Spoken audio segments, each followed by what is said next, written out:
artinya dia berasal daripada Tuhan.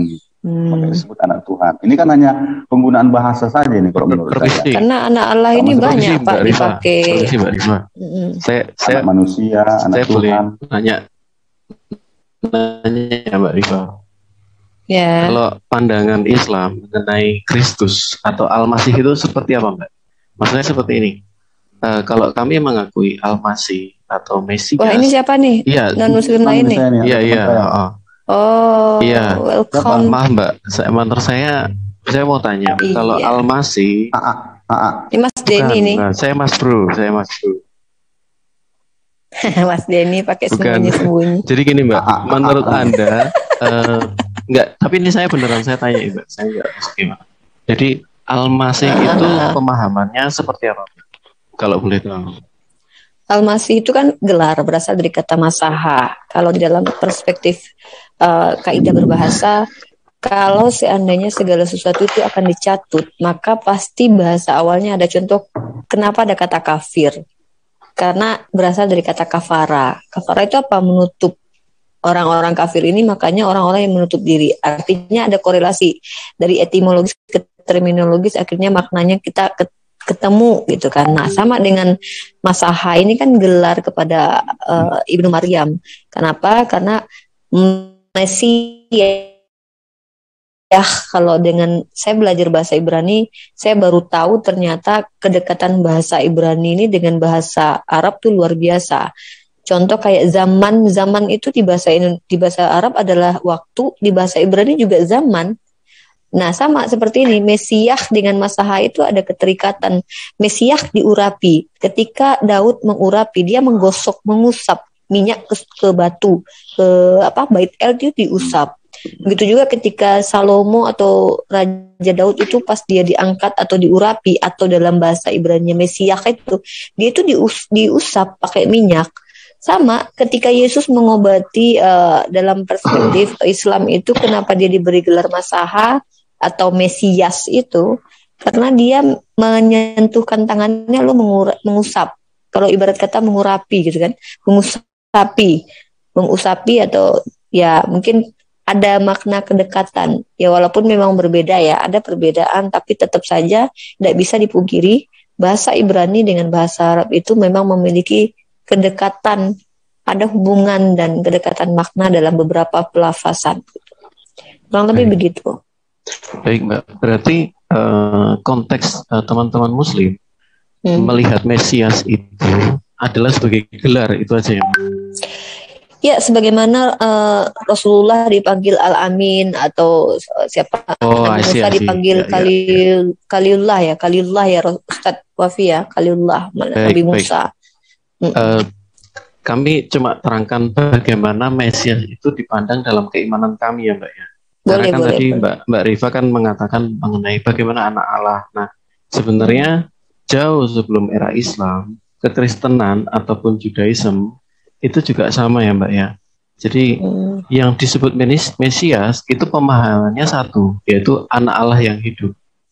Jadi itu dari mana hal itu standarnya itu dari bahwa Mesias itu juga disebut sebagai diurapi, dia yang diurapi, kemudian beberapa pengertian itu. Tetapi pada abad pertama ini kita lihat dari Matius 16 ayat 16 ya, maka jawab Simon Petrus, engkau adalah Mesias, anak Allah yang hidup, ya kan? Kemudian Matius 22 ayat 42, apakah pendapatmu tentang Mesias? Anak siapakah dia? Kata mereka anak Daud. Nah, Yesus juga meneruskan, kalau dia anaknya, kenapa Daud menyebut dia tuannya? Jadi dia sekaligus punya dua pengertian, dia keturunan Daud, tapi dia juga disebut tuannya. Oke, ayat yang lain ya.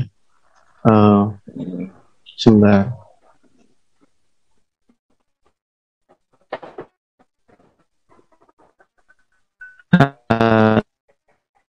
Tetapi mengatakan, apakah engkau Mesias, anak dari yang terpuji? Kemudian jawab Marta, aku percaya engkau lah Mesias, anak Allah. Jadi ada sekitar mungkin hampir 10 ayat ya yang mengatakan bahwa Mesias itu bukan hanya perkataan murid-murid Yesus, juga perkataan imam besar pada waktu itu juga mereka mengakui bahwa Mesias itu adalah anak Allah. Jadi maksud saya korelasikan dengan pertanyaan Mbak Rifa tadi, bagaimana pengertian anak Allah? Memang dalam pemahaman kami anak Allah itu ada beberapa grade ya. Misalnya anak Allah, malaikat juga disebut sebagai anak Allah. Iblis juga anak Allah kan? Iblis juga bisa disebut. Kemudian kita lihat konteksnya juga ya. Kemudian anak manusia yang keturunan dari Bani Israel, mereka juga disebut anak Allah. Anak Adam kan juga anak Allah. Iya, bisa disebut seperti itu. Tetapi Adam pun sebenarnya punya nasab ke Allah loh, Pak. Iya, bisa disebut seperti itu karena dia keluar sumbernya adalah Bapa adalah sumber ya. Kalau pemahaman Ibrani, Bapa itu artinya sumber ya. Ketika kita menyebut dia Bapa, berarti dia sumber. Nah, apa beda Adam dengan Yesus? Tentu berbeda. Pemahaman kami ada anak Allah yang memang spesial, yang itu membuat Yesus disalibkan, Mbak. Jadi kayak yang dikatakan oleh Imam besar tadi, apakah engkau Mesias, anak Allah atau tidak? Nah, ini ada 2 ayat yang menyatakan hal seperti itu. Ada 2 sumber bahwa Imam besar mengatakan hal yang sama seperti itu. Jadi mereka tahu anak Allah itu yang mana dulu versinya. Gitu. Nah, ketika merujuk ke itu, makanya untuk itulah Yesus dihukum. Dia menyamakan diri dengan Allah. Dia mengatakan dirinya anak Allah yang dalam konteks yang dipahami orang Yahudi pada waktu itu. Ya, mungkin gitu, Mbak. Jadi memang ada beberapa porsi anak Allah gitu. Ya, kalau kita lihat sebenarnya kalau saya temukan sih definisi anak Allah ini, kalau kita lihat sebentar ya, saya punya beberapa temuan lah. Kalau dilihat di 1 Yohanes 3:10 kan, inilah tandanya anak-anak Allah dan anak-anak iblis. Setiap orang yang tidak berbuat kebenaran tidak berasal dari Allah. Demikian juga barang siapa yang tidak mengasihi saudaranya. Kalau definisi ini dipakaikan ke Yesus, saya tidak akan ada pertanyaan. Karena saya percaya Yesus adalah orang yang berbuat baik. Ya, itu. Dan di Ayub 1:6 itu pada suatu hari datanglah anak-anak Allah menghadap Tuhan, dan di antaranya mereka datanglah juga iblis. Itu juga ada anak Allah ya. Nah, jadi definisi anak Allah ini memang beragam di dalam Bible. Cuman yang menjadi pertanyaan saya, kenapa berbeda definisi anak Allah kepada Yesus, sementara bahkan Adam, kalau kita lihat di silsilah Yesus, itu sampai ke anak Allah, jadi ke Allah juga gitu. Itu kan kita kalau baca silsilah ya, di mana? Ntar ini kita lihat, inilah silsilah Yesus sampai Matius 1 ayat 1. Oh, bukan ini, yang satu lagi berarti. Iya, jadi sampai ada ke Allah gitu. Jadi seolah-olah Israel itu juga ada disebut sebagai anak sulung Allah. Nah, itu dia. Ya, jadi kan, dari mana dasar Anda mengetahui bahwa definisi anak Allah kepada Yesus ini berbeda dengan anak-anak Allah yang lainnya gitu? Iya. Jadi Yohanes 1 ayat 14 ya, Mbak ya. Firman itu telah menjadi manusia dan diam di antara kita, dan kita telah melihat kemuliaannya. Yaitu kemuliaan yang diberikan padanya sebagai anak tunggal Bapa, penuh kasih karunia dan kebenaran. Memang banyak definisi, tetapi definisi yang merujuk kepada Mesias yang dijanjikan itu orang Kristen mengenakan itu kepada Yesus. Dan bahkan yang saya sampaikan tadi ya, bagaimana imam besar itu kan dia cari cara untuk menghukum Yesus. Dengan cara apa? Dengan cara dia membuat sebuah tuduhan yang nanti pertanyaannya mau tidak mau Yesus harus menjawab bahwa ya memang engkau telah mengatakan akulah Mesias anak Allah tadi. Artinya tuduhan itu akan benar-benar lari bahwa Yesus itu setarakan dirinya dengan dia, dan itu adalah hujat gitu, Mbak. Jadi bagi kami untuk melihat ini diterapkan ke siapa itu mudah gitu.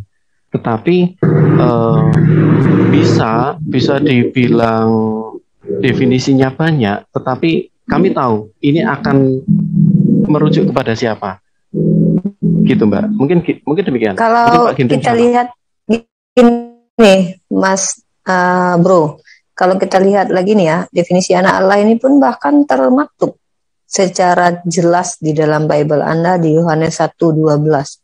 Tetapi semua orang yang menerimanya diberinya kuasa supaya menjadi anak-anak Allah, yaitu mereka yang percaya dalam namanya.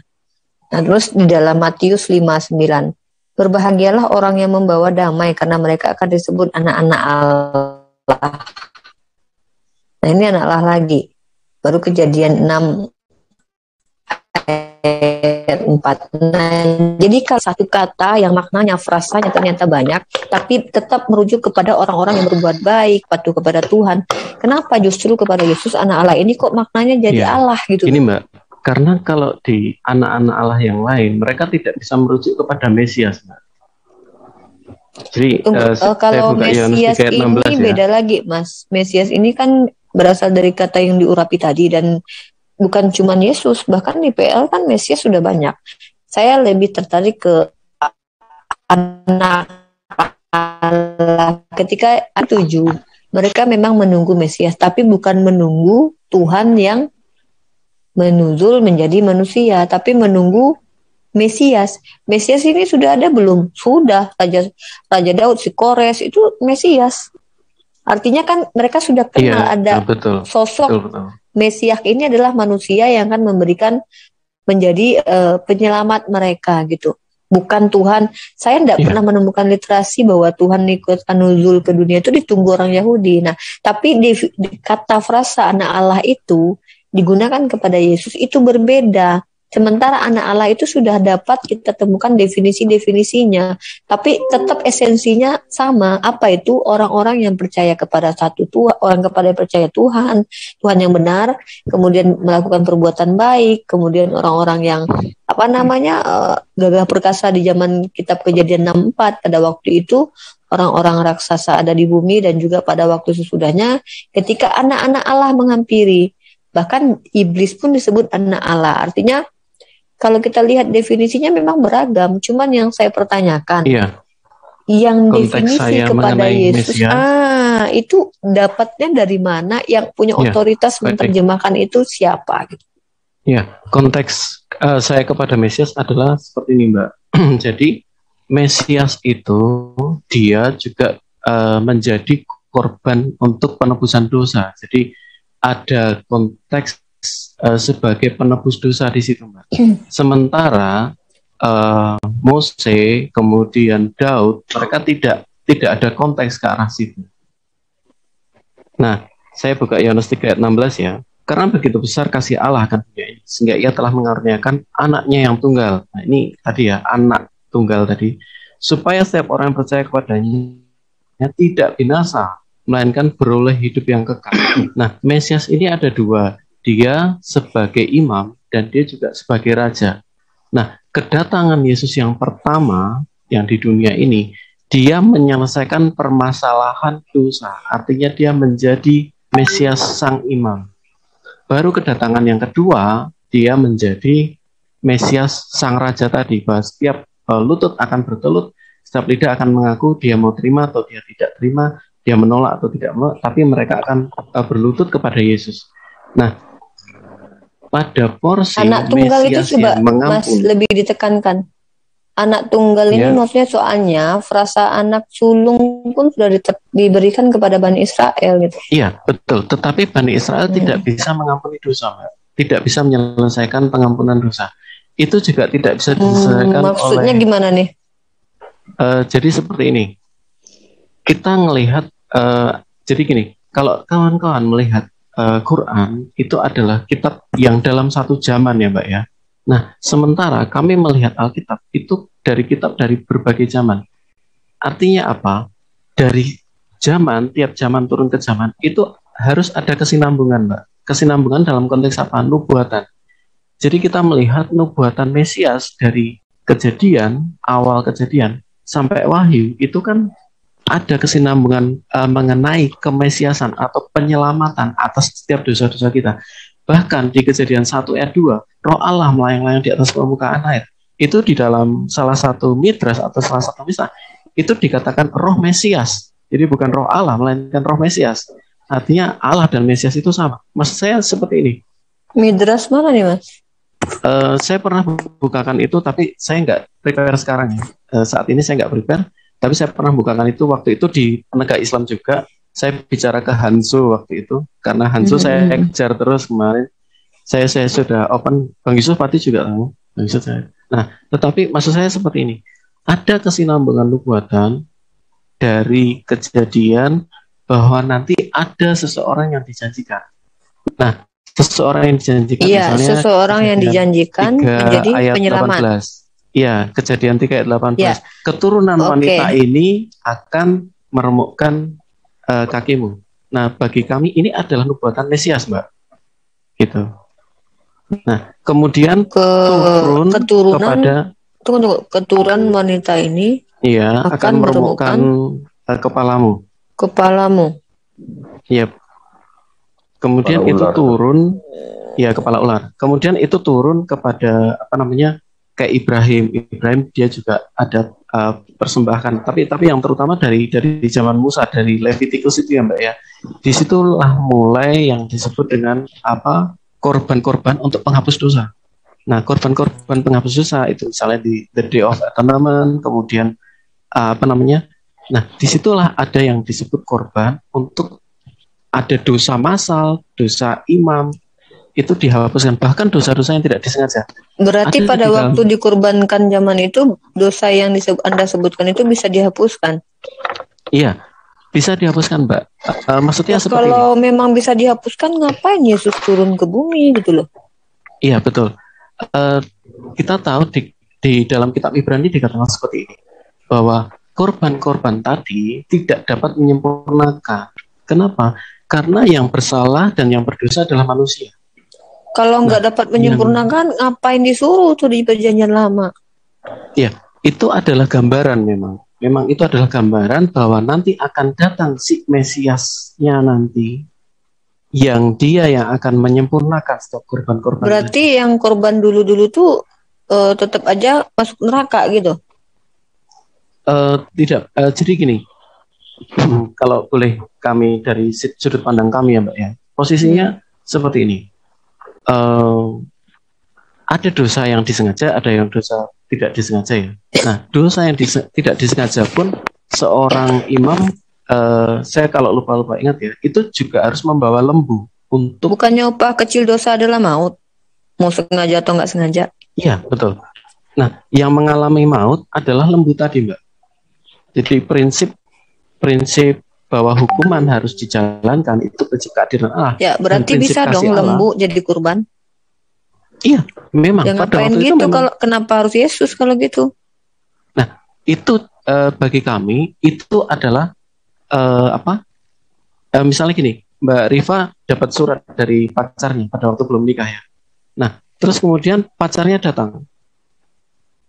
Yang surat tadi kan itu kan bukan real pacarnya. Oh, berarti sia-sia dong yang ngorbanin hewan itu karena itu enggak real. Ya, apakah surat-suratan selama ini sama pacar Mbak, apakah sia-sia? Kan tidak juga.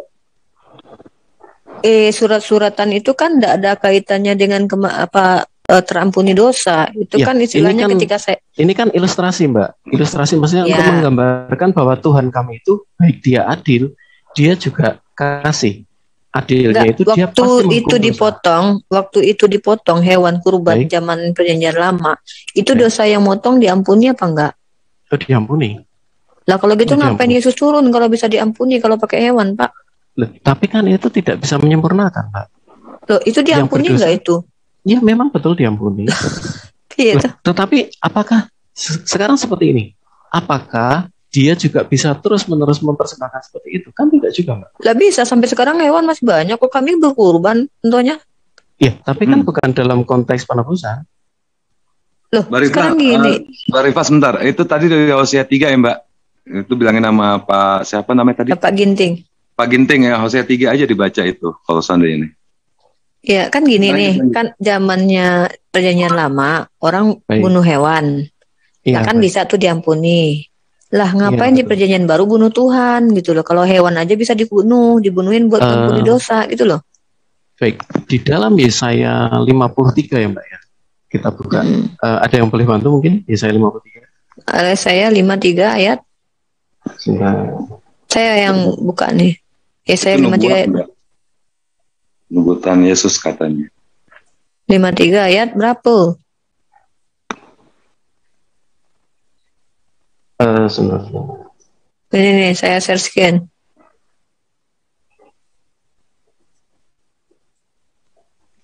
Miau. Iya, ayat Nih. 10, Mbak. Ayat 10. Terus? Iya, tetapi Tuhan berkehendak meremukkan dia dengan kesakitan apabila ia menyerahkan dirinya sebagai korban penebus salah. Jadi apa yang di dalam perjanjian lama? Lanjutin dong ayatnya, Mas. Ia akan melihat keturunannya, umurnya akan lanjut. Betul. Tuhan punya keturunan gitu? Betul. Oh, bukan seperti itu. Ia akan melihat keturunannya itu juga bisa disebut sebagai anak-anak Allah. Mereka yang percaya dalam namanya. Ini dia. 3 ayat 16. Ketika ada frasa-frasa seperti ini yang membagongkan, anak Allah bukanlah anak Allah, keturunannya bukanlah keturunannya, silsilah Yesus bukanlah silsilah Yesus. Ini dapat semua makna ini tuh yang ngasih tahu siapa sih, Mas? Contoh, silsilah Yesus katanya ke Daud. Kami tanya sebaliknya, Mbak. Justru yang kami tanya sebaliknya.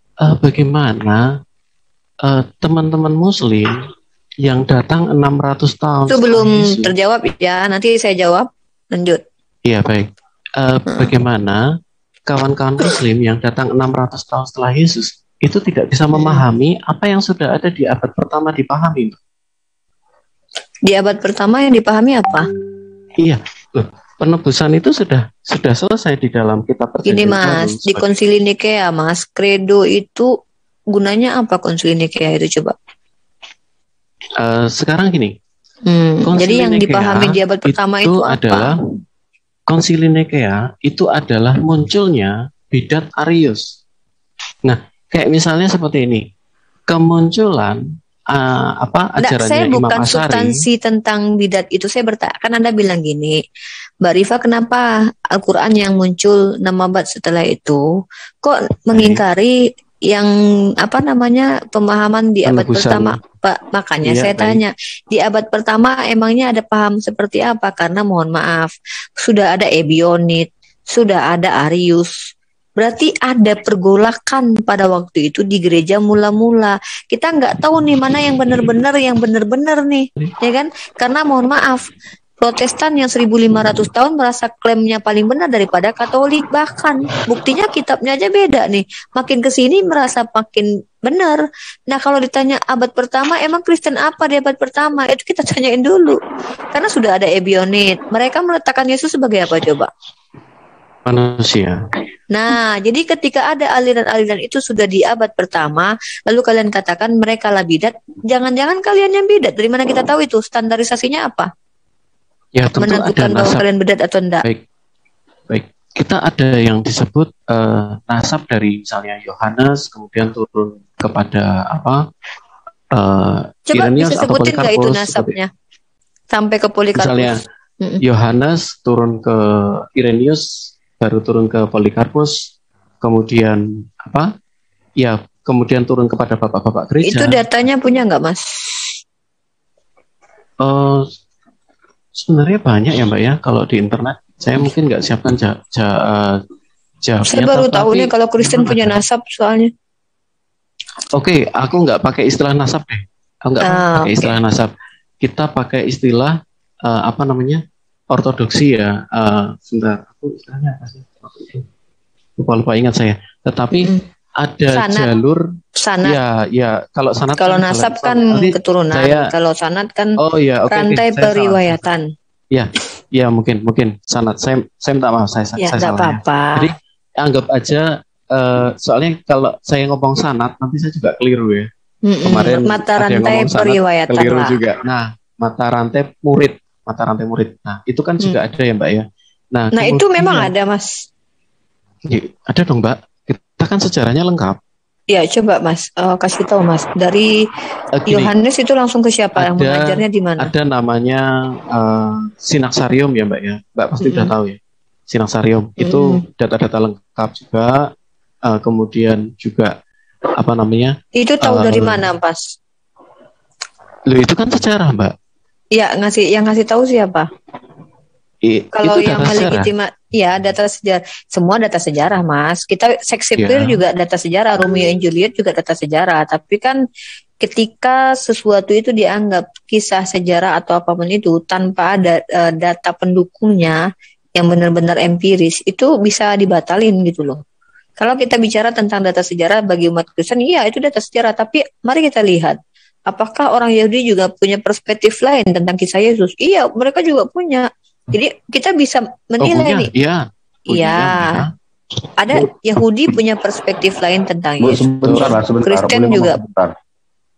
Kita lagi diskusi dengan baterai saya udah mau habis, kira-kira saya boleh undur diri. Oh, Pak Ginting, terima kasih banyak sebelumnya.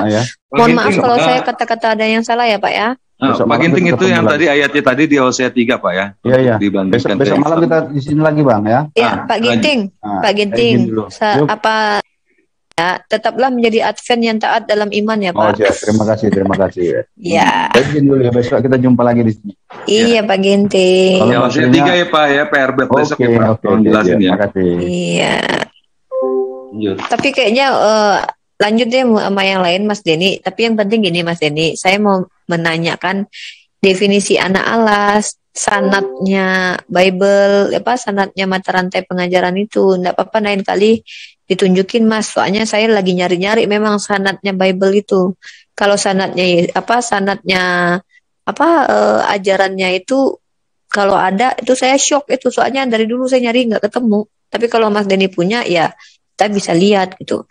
Sanadnya kapan sih sanad ini muncul ada terus. Kalau yang sederhana aja ya, Mbak ya. Kalau yang sederhana itu kan dari Tuhan Yesus, kemudian ke para rasul, kemudian ke Bapak Apostolik, kemudian baru turun ke Bapak-Bapak gereja. Ini terdata nggak, Mas? Ada, Mbak. Ada datanya.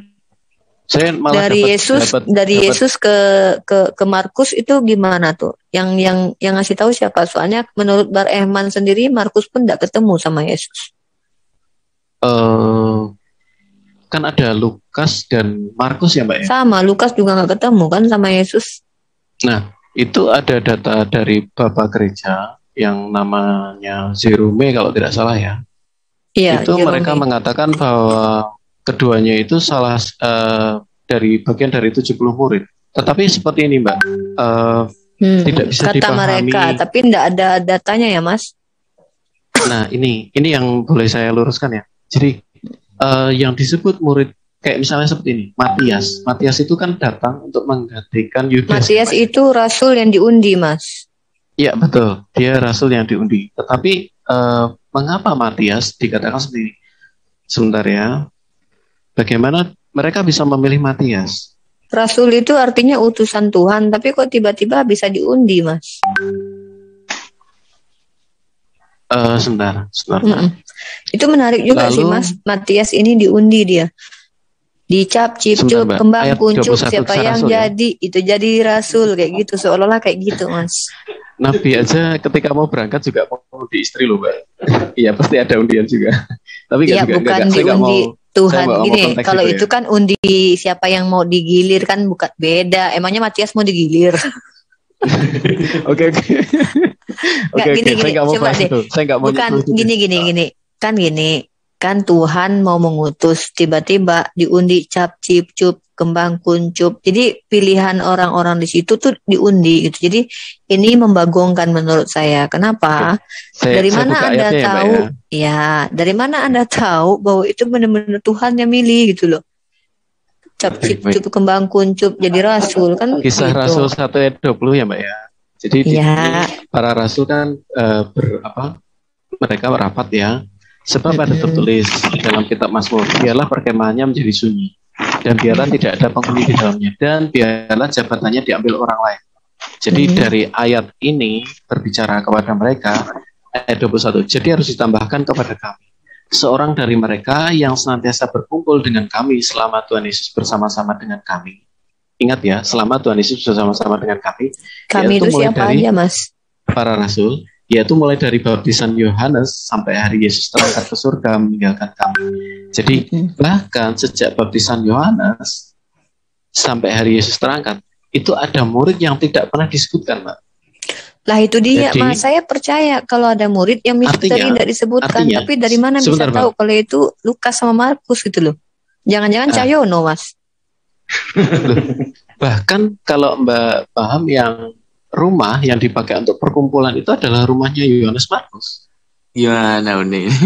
Ya enggak Rumah, masalah. Jadi gini, artinya gini, rumah yang dipakai untuk mereka rapat, mereka apa namanya, pada saat terjadi kisah Pentakosta, itu adalah rumahnya Yohanes Markus. Jadi bagaimana bisa, ya kan harus diluruskan logikanya dong, Mbak. Oke, saya terima. Orang yang sudah siap. dipakai rumahnya, siap gini, Mas. Di dalam kitab Sampean itu Yohanes itu tidak satu orang, Mas. Dari mana Anda tahu betul. Kalau Yohanes yang dimaksud penulis kitab ini adalah Yohanes yang murid Yesus? Ada Yohanes yang dipanggil Markus, ada Yohanes Pembaptis, ada si Yohanes bapaknya Simon kalau tidak salah, ada Yohanes apalagi gitu ya. Dari mana Anda tahu bahwa ini bukan Yohanes bin Cahyono? Kita kan nggak tahu itu. Yesus itu juga ada Yesus Gonzales, Yesus. Nah, jangan-jangan Filipino, Yesus yang disalib itu Yesus Barabas. Lah kalau itu kita udah itu sudah ada dia kesepakatan maksudnya bahwa itu sesat ya, Mbak. Kesepakatan ini dari mana otoritasnya gitu loh yang menjadi legitimasi. Saya jawab dulu ya. Sebentar. Saya jawab dulu. Jadi memang ada beberapa Yohanes, ada Yohanes Pembaptis, Yohanes Zebedius. Yohanes yang dipanggil Markus ada loh. Ya, lucu loh, jangan-jangan si Yohanes itu adalah si Markus adalah Yohanes. Iya. Ini kan karena belum mengerti, jadi menganggap ini lucu gitu, Mbak. Padahal karena kami tahu, Mas. Kalau salah orang kan bahaya, Mas. Kalau nyasar iya. Tetapi kan karena kan kami tahu bahwa Yohanes Markus memang dialah yang mencatat. Kan ada Papias, murid dari Rasul Petrus, yang dia juga mengatakan hal yang seperti itu. Jadi itu tuh dinotifikasi dalam tulisan para bapak gereja. Kita berdasarkan sejarah gitu, Mbak. Iya, jadi maksudnya gini, setiap orang bisa mengatakan ini sejarah. Seperti itu gimana? Kita bisa menerima nggak sebagai sejarah? Ketika kita mempertanyakan bahwa itu sejarah itu padahal itu sudah ada tercatat, itu yang harusnya koreksi kan kita, Mbak. Gimana Mas? Iya enggak. Misalnya gini, sudah di Papias mengatakan bahwa kalau saya kurang keliru ya, kurang salah ya. Papias mengatakan bahwa Petrus itu adalah murid Markus, itu dia yang mencatat menjadi juru tulis Petrus. Kalau saya tidak salah, saya mungkin bisa keliru. Nah, itu Papias sudah ada. Tahu dari mana? Papias itu murid Rasul Petrus juga. Ya, dia tahu dari mana?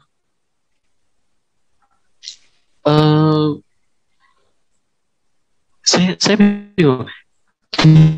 Kan murid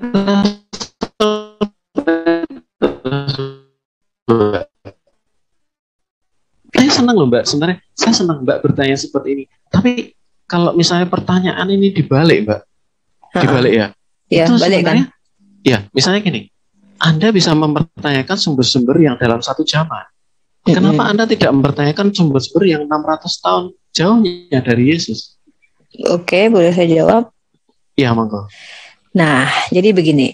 Ketika ada dua informasi tentang seorang yang berbeda yang sama, Yahudi mengatakan bahwa Yesus itu mati dirajam, kemudian Kristen mengatakan dia mati disalib, maka sejatinya nggak mungkin Tuhan membiarkan manusia itu lama-lama tersesat. Makanya diutuslah seorang rasul lagi. Aneh enggak diutus rasul? Enggak. Zaman dulu udah sering diutus rasul. Bahkan Isa pun diutus.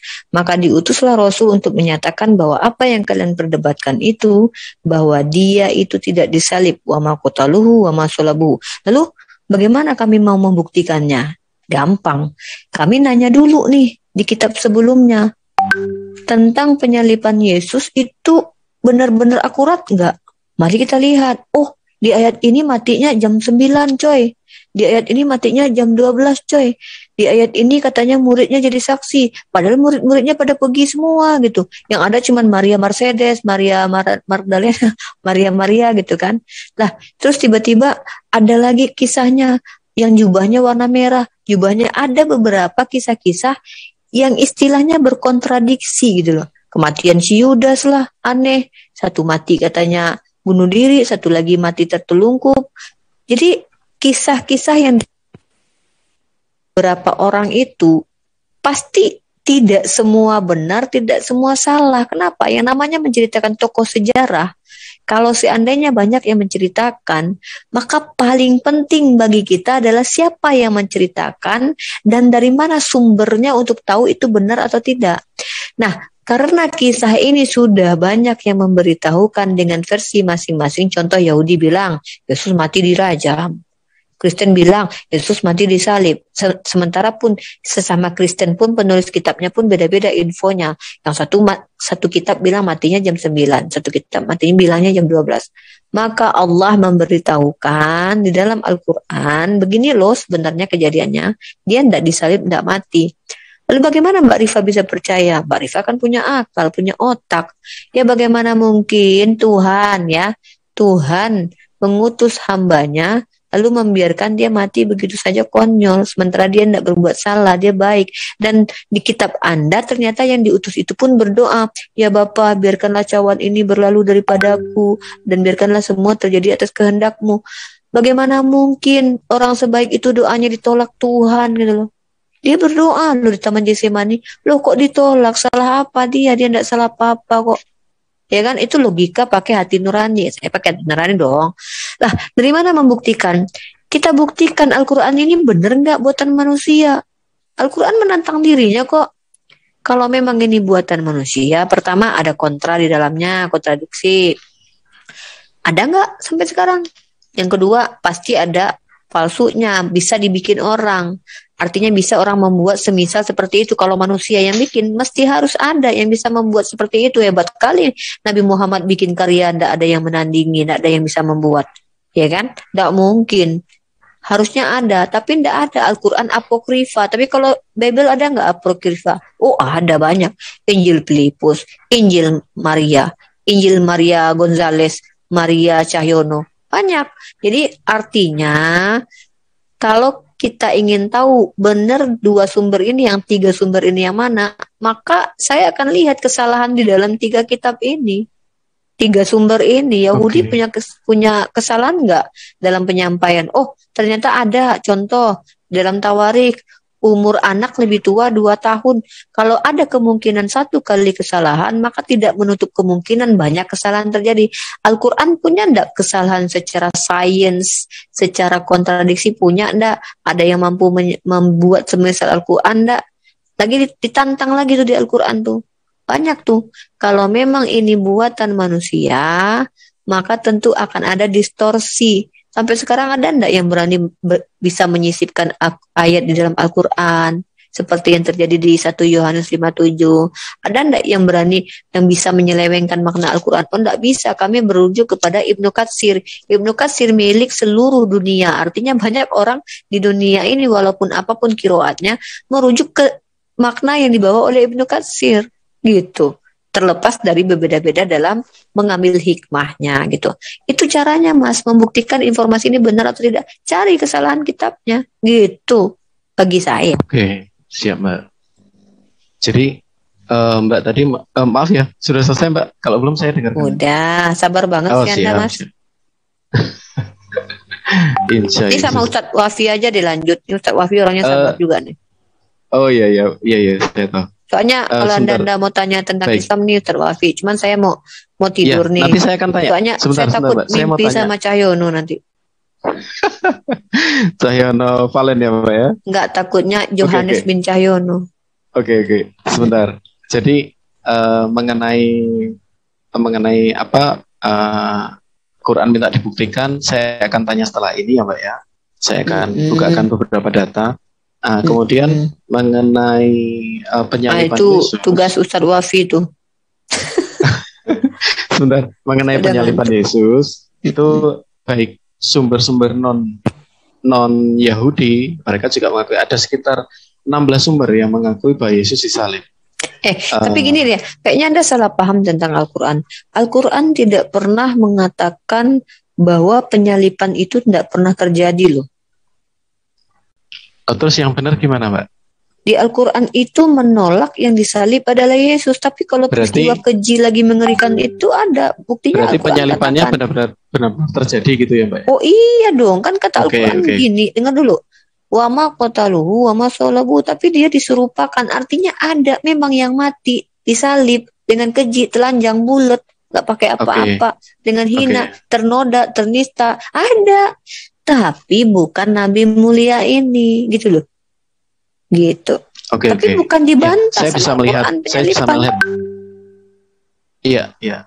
Nah, sekarang saya berikan data penyalipan itu memang benar-benar ada ya, Mbak ya. Itu yang pertama.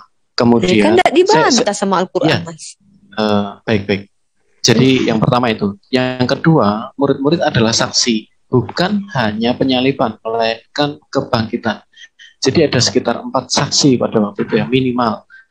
Matius, Markus, Lukas, Yohanes. Waktu jadi kebangkitan emangnya murid-murid di situ? Kan murid-murid datang udah pada kosong itu kuburan. Emang dari mana tahu murid-murid itu Yesus bangkit? Setelah itu kan Yesus menampakkan diri. Setelah itu Yesus menampakkan diri ke 500 murid. Iya, kalau orang bangun dari pingsan juga udah nampakin diri, dari mana kita bisa tuduh dia itu bangkit dari kematian? Lah sebelumnya kan dia sudah mengatakan, aku memberikan nyawaku, aku berkuasa memberikan, aku berkuasa mengambilnya. Kan nggak ada manusia yang punya kuasa atas nyawanya ya. Tapi Yesus mengatakan, aku bener lah Mas, saya percaya itu. Yesus itu memberikan nyawanya demi murid-muridnya. Ya gimana kalau dia nggak ngasih nyawanya, ya matilah murid-muridnya. Orang secara hansip Romawi banyak, murid-murid Yesus cuma beberapa orang. Kalau dia nggak menyerahkan dirinya, nggak selamat muridnya. Gimana mau ngelawan orang cuma sebiji, 2 biji, 1 orang aja menyanggah? Coba logikanya ya. Muridnya kan pada akhirnya tidak selamat juga dong, Mbak. Iya, makanya tidak ada muridnya yang tidak selamat. Kan selamat, buktinya Yohanes menulis kitab, kata Anda gimana sih? Hanya jadi 1 Yohanes yang dia sampai masa tua, yang lainnya kan pada dipenggal untuk kesaksian bahwa mereka benar-benar melihat Yesus bangkit. Jadi kan konyol ketika mohon maaf, ketika kitab Anda mengatakan yang disalib itu orang lain, sementara kitab-kitab sebelumnya bahkan ada 4 kitab, sementara Anda hanya 1 saksi, nggak ada saksi lain. Bahkan ya di dalam dalam pencurian kasus apapun minimal ada 2 saksi, minimal ada bukti. Tetapi bagaimana Anda, ini yang logika saya pertanyakan, bagaimana Anda bisa percaya kepada 1 orang saksi yang tidak hidup dalam 1 zaman, bukan asal orang Israel, dan dia mengatakan sesuatu yang berasalkan dari seseorang atau dari Tuhan, dan itu ahistoris. How is the logic gitu? Sementara secara logika, kita sudah buktikan, bongkar semua data-data, murid-murid mati untuk Yesus yang disalib dan yang bangkit. Nah, bagaimana Anda, saya percaya Anda yang orang logis sekali, tetapi dalam hal ini, saya tidak bisa sepakat dengan logika Anda, Mbak Rifa.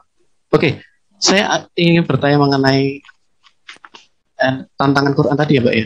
Jadi maksudnya, ketika saya membahas ini, oh ya silakan. Mas, saksi itu maksudnya apa? Maksud Anda saksi itu harus ada yang lihat gitu? Loh, iya dong Mbak. CCTV kalau gitu mana dong. Saksi waktu Roh Allah melayang-layang? Itu saksinya siapa?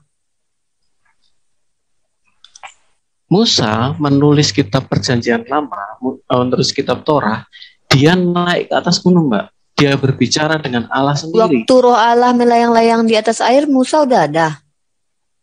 Tentu Allah menceritakan itu untuk dia tulis. Kan dia berhadapan muka dengan Musa. Anda percaya kalau gitu? Kenapa ketika Nabi saya menceritakan peristiwa-peristiwa yang beliau tidak ada, Anda tidak percaya? Pada waktu itu ada awan di atas. Apa hubungannya sama awan? Itu memang, mohon maaf, itu adalah bukti kehadiran Tuhan, Mbak. Sementara ketika Nabi Anda menyatakan sesuatu, no one can see kehadiran Siapa Tuhan. Yang lihat waktu Musa ketemu dengan Tuhan? Itu kan ada Yosua, Mbak. Di mana Yosua di samping Musa? Yosua selalu ada, ya selalu ada situ. Yosua naik sama Musa ke atas Gunung Sinai. Dia ikut juga. Dia melihat Tuhan.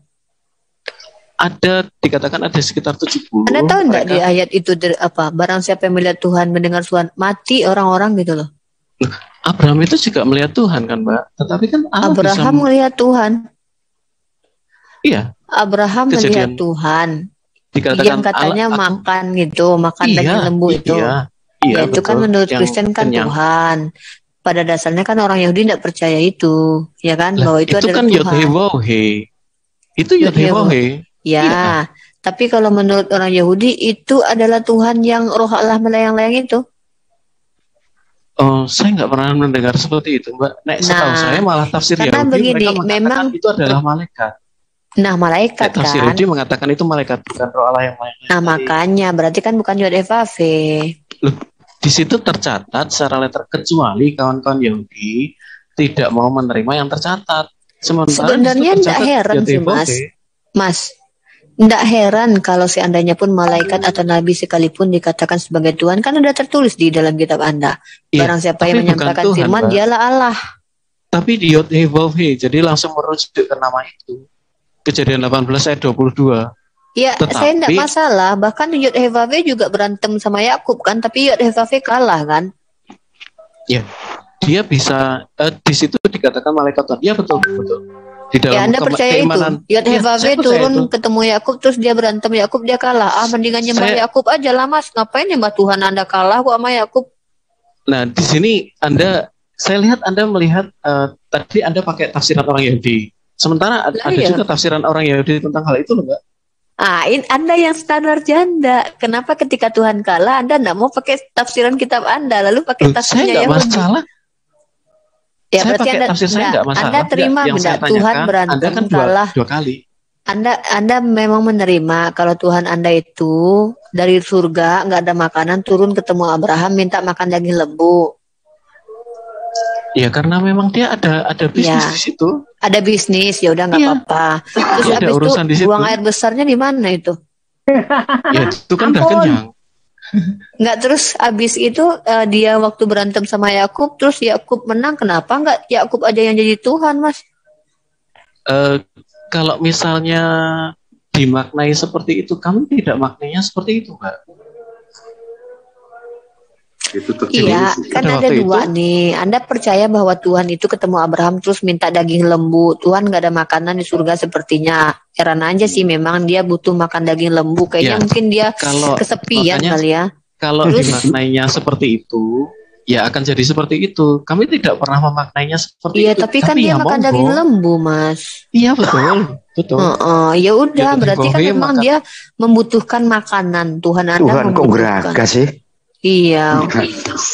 Oh, kenapa sih nggak makan naga aja di surga sana ya kan? Kenapa harus daging lembu gitu kan? Inilah pikiran manusia itu harus berpikir.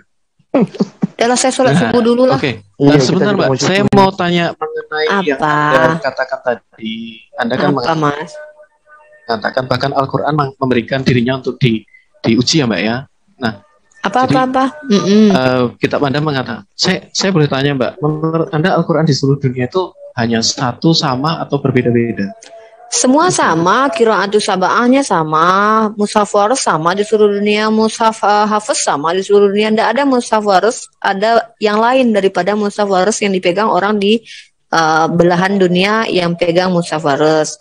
Mushaf hafiz itu juga satu-satunya. Tidak ada. Saya salah bertanya deh. Maksudnya gini, boleh nggak saya tanyanya?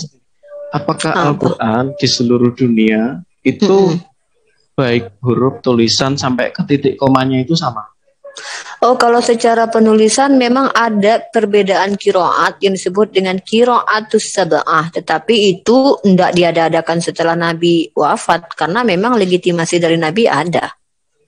Oh, berarti... Tapi faktanya secara logis setiap orang yang membaca Al-Quran di handphone yang viral di seluruh dunia tuh tidak ada yang berantem satu sama lain. Kami tuh contoh ketika ada dihidupkan bunyi orang ngaji di Mekah, itu kan seluruh dunia itu kan banyak tuh, tapi tidak ada yang terguncang tuh. Wah, ini beda coy, tidak ada karena mereka tahu itu qiraatus sab'ah. Seperti gini bacaan sebentar. Saya ulangi pertanyaan saya Mbak. Mungkin tadi bacaan ini Malik sama Malik. Pertanyaan saya, apakah di seluruh dunia itu Al-Quran itu cuma satu versi, semua titik komanya sama? sampai titik komunikasi. Kiroat ada tuh, kiraatus sab'ah ada. Anda paham nggak kiroat? Berarti ada perbedaan ya Mbak ya? Panjang pendeknya Bang. Gini, kiraatus sab'ah adalah legitimasi cara membaca yang dilegitimasi oleh Rasulullah. Artinya memang Rasulullah itu menurunkan 7 cara membaca, baik daripada huruf.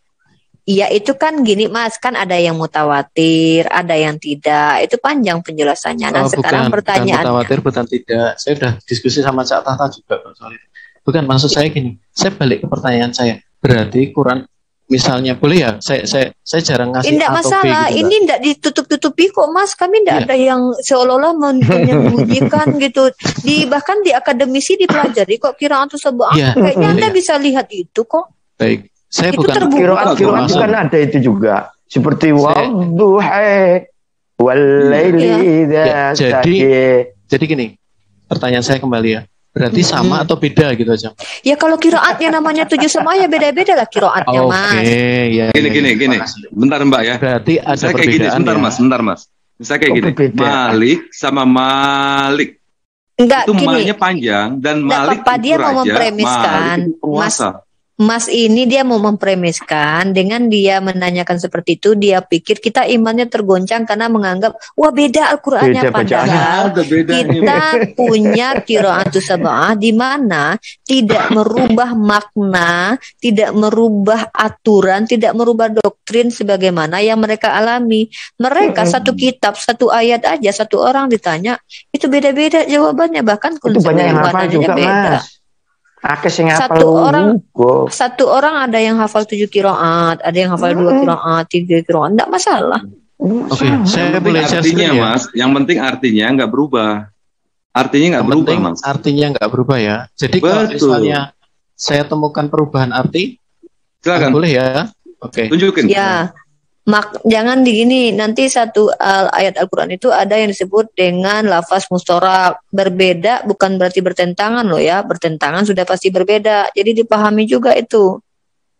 Oke. Lafaz mustarak itu apa Bang? Nih biar jelas dulu ini. Lafaz mustarak itu satu kata bermakna banyak, saling melengkapi maknanya, bukan malah saling bertentangan. Contoh, ketika ada yang mengatakan umur anak, umur orang mati itu 22 tahun, di ayat lain 42 tahun, itu kan bertentangan tuh. Kalau di dalam Islam itu ada perbedaan tetapi justru melengkapi, bukan saling menentang gitu. Oke. Sebelum saya masuk ke sini ya Mbak ya. Ketika perbedaan itu saling melengkapi, Mbak. Tuh Ustadz Wafi udah tidur belum itu? Ustadz Wafi lah, saya mau sholat subuh. Ustadz. Ya udah subuh di sini. Saya mau udah azan nih. Ini masalah qiraat Ustadz. Berarti ini di mana nih? Halo Mbak. Halo. Ya. Halo Mbak. Halo. Ya. Kalau itu memang perbedaan itu untuk melengkapi, lalu kenapa Utsman mesti membakar? Silakan. Ya biar tidak jadi perselisihan, karena kan dikhawatirkan pada zaman itu orang-orang tidak paham, karena Sayyidina Umar dengan Hisham aja di zaman Rasulullah hidup aja mereka hampir berselisih kok. Iya. Karena mereka tidak tahu bahwasanya qiraatus sab'ah itu ada, lalu dijelaskan ternyata ada toh gitu. Nah kalau sudah ada penjelasan kan tidak perlu pembakaran. Iya kan tidak semua orang tahu kalau ada penjelasan itu Mas. Loh, sekarang penjelasan itu cuma penjelasan loh Mbak. Jadi gini Mas ya, kan tinggal dijelaskan. Jadi gini, ketika Islam disebarkan ke seluruh penjuru, yang dikirim tuh Al-Quran. Jadi tidak langsung sama penjelasannya. Nanti secara perlahan baru ulama-ulama menjelaskan. Nah contoh, tiba-tiba saya udah dapat Al-Quran nih, saya belum dapat nih penjelasannya. Nanti saya kan, wah bahaya nih, kok bisa begini, kok beda. Enggak, punya aku yang benar, kamu yang salah. Kan rusuh Mas. Namanya Sayyidina Utsman sebagai pemimpin mencari solusi, lalu ditetapkanlah mushaf Utsmani inilah sebagai standarnya. Buktinya Ibnu Mas'ud dia punya mushafnya sendiri, tidak masalah tuh. Dia bahkan mushafnya dia Ibnu Mas'ud itu dipakai di Kufah. Ya, jadi kenapa bisa terjadi penyeragaman? Kita semua tahu ya, karena pertentangan antara pendukung Ibnu Mas'ud, bukan pendukung ya, mereka yang menggunakan recitation dari Ibnu Mas'ud dengan Ubay bin Ka'ab, ya kan Mbak? Maksudnya apa ini? Ada, gini, mereka yang menggunakan pembacaan yang seperti yang diajarkan oleh Ibnu Mas'ud, itu yang dari kalau tidak salah antara Suriah sama Irak ya Mbak ya, antara coba dua itu contohkan ya. Bacaannya apa? Ya coba gimana ini? Yang Contohkan bacaan masalahnya apa? Saya kasih contoh bacaannya. Yang sangat-sangat prudensial ya, yang sangat mendetail ya. Jadi biar kita tahu gitu. Baik. Ini aku belum sholat subuh ya. Ustadz Wafi ini bahannya qiraat ini. Kitabnya punya kitab qiraat. Aku mau sholat Ustadz. Sebentar Mbak. Ini kayak misalnya gini, mengenai Ubay bin Ka'ab ya Mbak ya. Ya, saya kira bisa baca. Nah. Saya nggak bisa baca Pak, tapi kan malah Bapak enak kan. Oh kamu nih nggak bisa baca nih, aku yang tahu. Apa ini Mas? Lebih maksudnya paham. Apa ini kan? Iya maksudnya apa ini? Kita kan mau melihat kasus yang berbeda itu. Kok Anda bawa apa ini? Sebentar ya Mbak ya. Ya satu-satu boleh ya, satu-satu. Oke. Salah satu karakteristik Mushaf Ibnu Abbas adalah eksisnya dua surat ekstra, yaitu surat Al-Hal dan Al-Haf. Di dalamnya, sebagaimana yang ada dalam Mushaf Ubay dan Abu Musa, ini datanya dari sumber Islam sendiri ya. Jadi di sini pun kelihatan ada tambahan dua surat. Nah, sementara di dalam Al-Quran dikatakan mana itu surat yang berbeda ini, Mbak, dengan Mushaf ya. Tunggu, Anda bisa googling saya tidak menerima artikel begini walaupun ini sumber bahasa Arab, karena Anda bisa jadi Anda potong, Anda salah paham. Saya mau Anda cerikan kepada saya bahwa punyanya Ka'ab dengan punyanya Zaid dengannya Ibnu Mas'ud ya. Kalau Ibnu Mas'ud itu memang tidak memasukkan dua muzatain ya ke dalam Al-Qur'annya karena dia tidak mutawatir, tapi ada penjelasan dari Ibnu Katsir bahwa dia pada akhirnya merujuk pada jumhur ulama. Nah, Anda sebutkan antara Ka'ab dengan mushaf yang lain itu ada jarak perbedaan kata. Karena ini saya akan bacakan kepada Anda terima atau tidak ya terserah. Jangankan kata, kalau ayat berbeda itu wajar karena ayat ini ada yang dipenggal. Misal Al-Baqarah harusnya misal Al-Baqarah 200. Ada sahabat yang membaca pas perhentian di pertengahan terjadi penambahan ayat. Nah, kalau ayat wajar. Tapi kalau bagaimana mungkin seluruh ulama sepakat jumlah hurufnya sama, bisa Anda katakan ada perbedaan di Al-Qur'an. Ini saya kasih ya. Data saya catat ini, nanti Ustadz Wafi silakan tambahkan kalau punya. Saya baca di dalam tunggu, saya tidak bisa share screen di sini. Judulnya ini Tafsir Ibnu Katsir halaman 5, sumber kitab Tafsir Ibnu Katsir jilid 1, diterjemahkan oleh M. Abdul Ghaffar, M. Abdurrahim Muti Abu Hisan Al-Asyari, pengedit M. Yusuf Harun, Bogor, Pustaka Imam Asy Syafi'i 2004, 8, tebalnya 28 cm. Nah, di sini dinyatakan bahwa jumlah kata menurut Al-Fat bin Syadzan dari Atta bin Yashar sebanyak 77.439 kata. Jumlah huruf Salam Abu Hamad Al-Mani mengatakan Al-Hajjaj bin Yusuf pernah mengumpulkan para qurra'a, ahli bacaan Al-Quran, hufaz, bayangin ya, itu dikumpulin semua ahli baca sama hafiznya, lalu mengatakan, beritahukan kepadaku mengenai Al-Quran secara keseluruhan. Berapa hurufnya? Setelah dihitung mereka sepakat bahwa jumlahnya 340.740. Bayangkan jumlah katanya saja ulama sepakat. Anda tahu enggak jumlah huruf alif, ba, ta, sa. Mereka sepakat. Ya, tunggu dulu. Ini data saya. Iya, saya karena bisa Anda tidak paham. Gini loh. Tunggu sebentar. Saya baca data saya. Sebentar. Anda boleh merujuk kepada yang sudah saya sebutkan tadi itu sumbernya.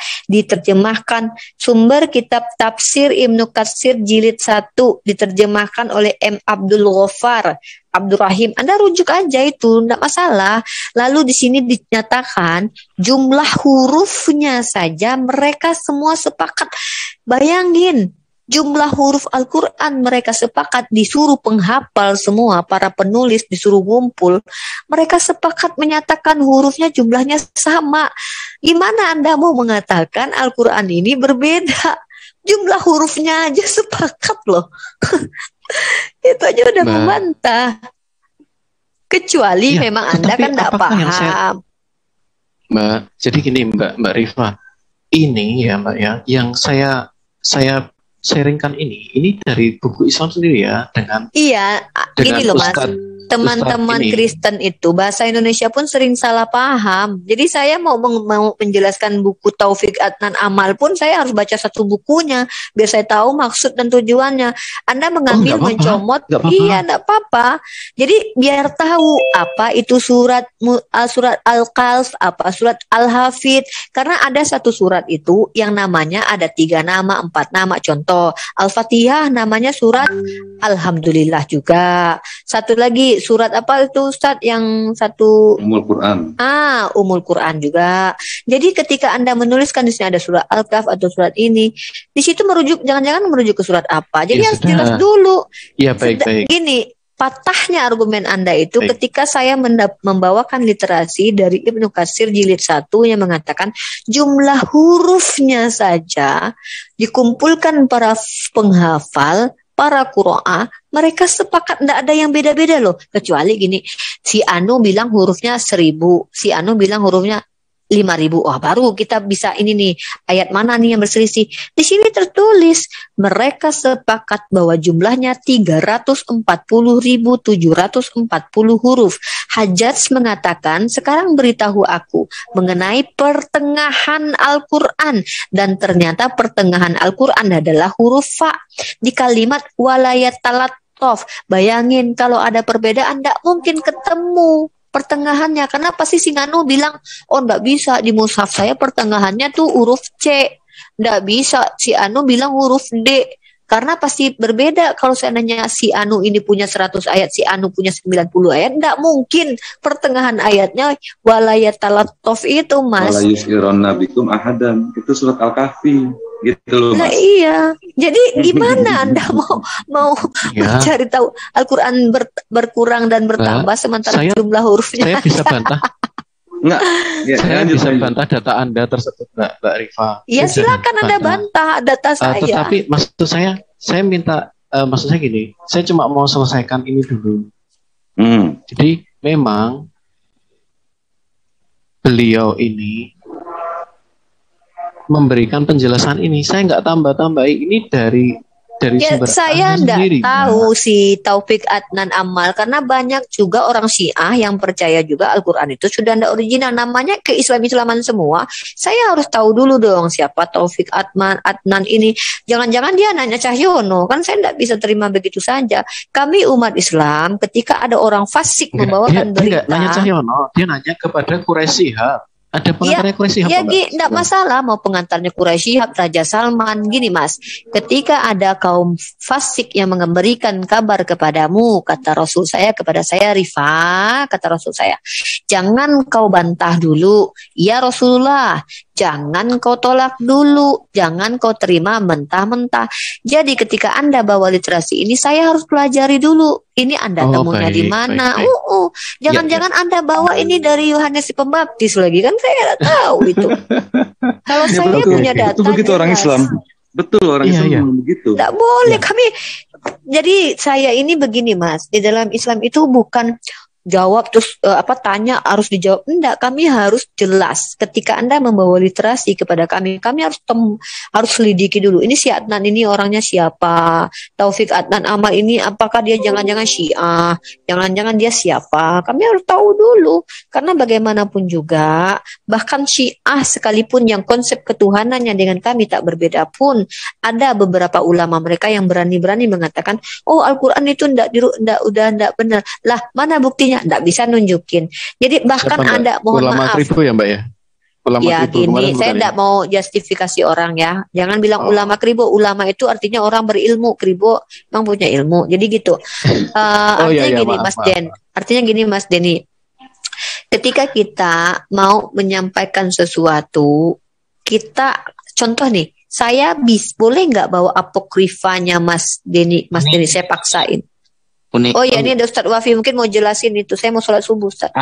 Biar gak lama-lama jenengan Mas AA itu buka kitab Al-Itqan fi Ulumil Quran. Kitab menerangkan tentang ilmu Al-Quran karya Al-Imam As-Suyuti. Ini saya punya bukunya nih. Ustadz Wafi. Ini saya fotoin ya. Kitabnya apa? Kitabnya apa? Al-Itqan.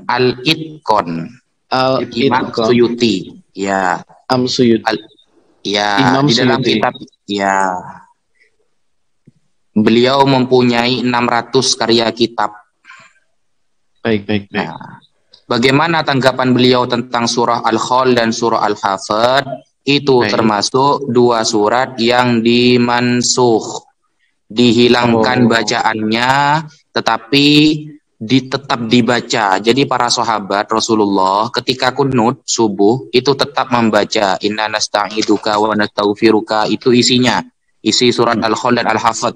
Itu termasuk yang dimansuh, dihapus bacaannya, tetapi bacaannya itu tetap dibaca tapi dihapus di dalam Al-Qur'an, dan itu sudah dilegitimasi oleh Allah, manansakh min ayatin aw nunsiha na'ti bi khairin minha aw misliha. Jadi tidaklah kami kata Allah ya di dalam Al-Qur'an menusakh ayat satu dengan yang lain kecuali akan memberikan yang sepadan atau lebih baik. Itu sudah ada praktek seperti itu yang Allah berikan kepada kita di dalam Al-Qur'an. Sekian. Baik Bang Wafi. Berarti saya coba cerna jawaban Bang Wafi ya. Berarti surat Al-Khal dan Al-Haf ini sudah ditarik gitu ya Bang ya? Ya. Kalau ditarik sih tidak tepat ya. Jangan mengganti bahasa Arabnya. Saya mencoba memahami Mbak Rifa. Bukan saya diganti oleh Allah yang lebih baik kan gitu. Manansakh min ayatin aw nunsiha na'ti, kata Allah. Kalau ada ayat yang kami hilangkan dari ingatan kalian, maka kami ganti dengan yang lebih baik. Artinya diganti oleh Allah. Gitu. Contoh, zaman dulu misalkannya, misal akhirnya jadi Jumat. Gitu. Dulu kan zaman dulu tuh orang pakai Sabat tuh, kami ndak. Itu diganti dengan yang lebih baik, karena kalau Sabat itu ketika hari terakhir Tuhan menciptakan bumi, hari Jumat Adam diciptakan. Jadi lebih mulia Adam lah daripada bumi juga gitu. Jadi, kan. Ini gitu. Diganti dengan apa? Ustadz Wafi, diganti dengan apa tadi? Karena kan saya coba membahasakan ditarik untuk saya bisa memahami ya. Terus nanti Unirifa mengatakan diganti. Kalau diganti dengan surat apa kalau boleh tahu? Kalimatnya. Iya. Diganti surat Al-Kahf. Surat Al-Kahf dengan surat Al-Hafid itu yang mana Ustadz? Tunggu, beliau lagi baca kitab itu. Baik.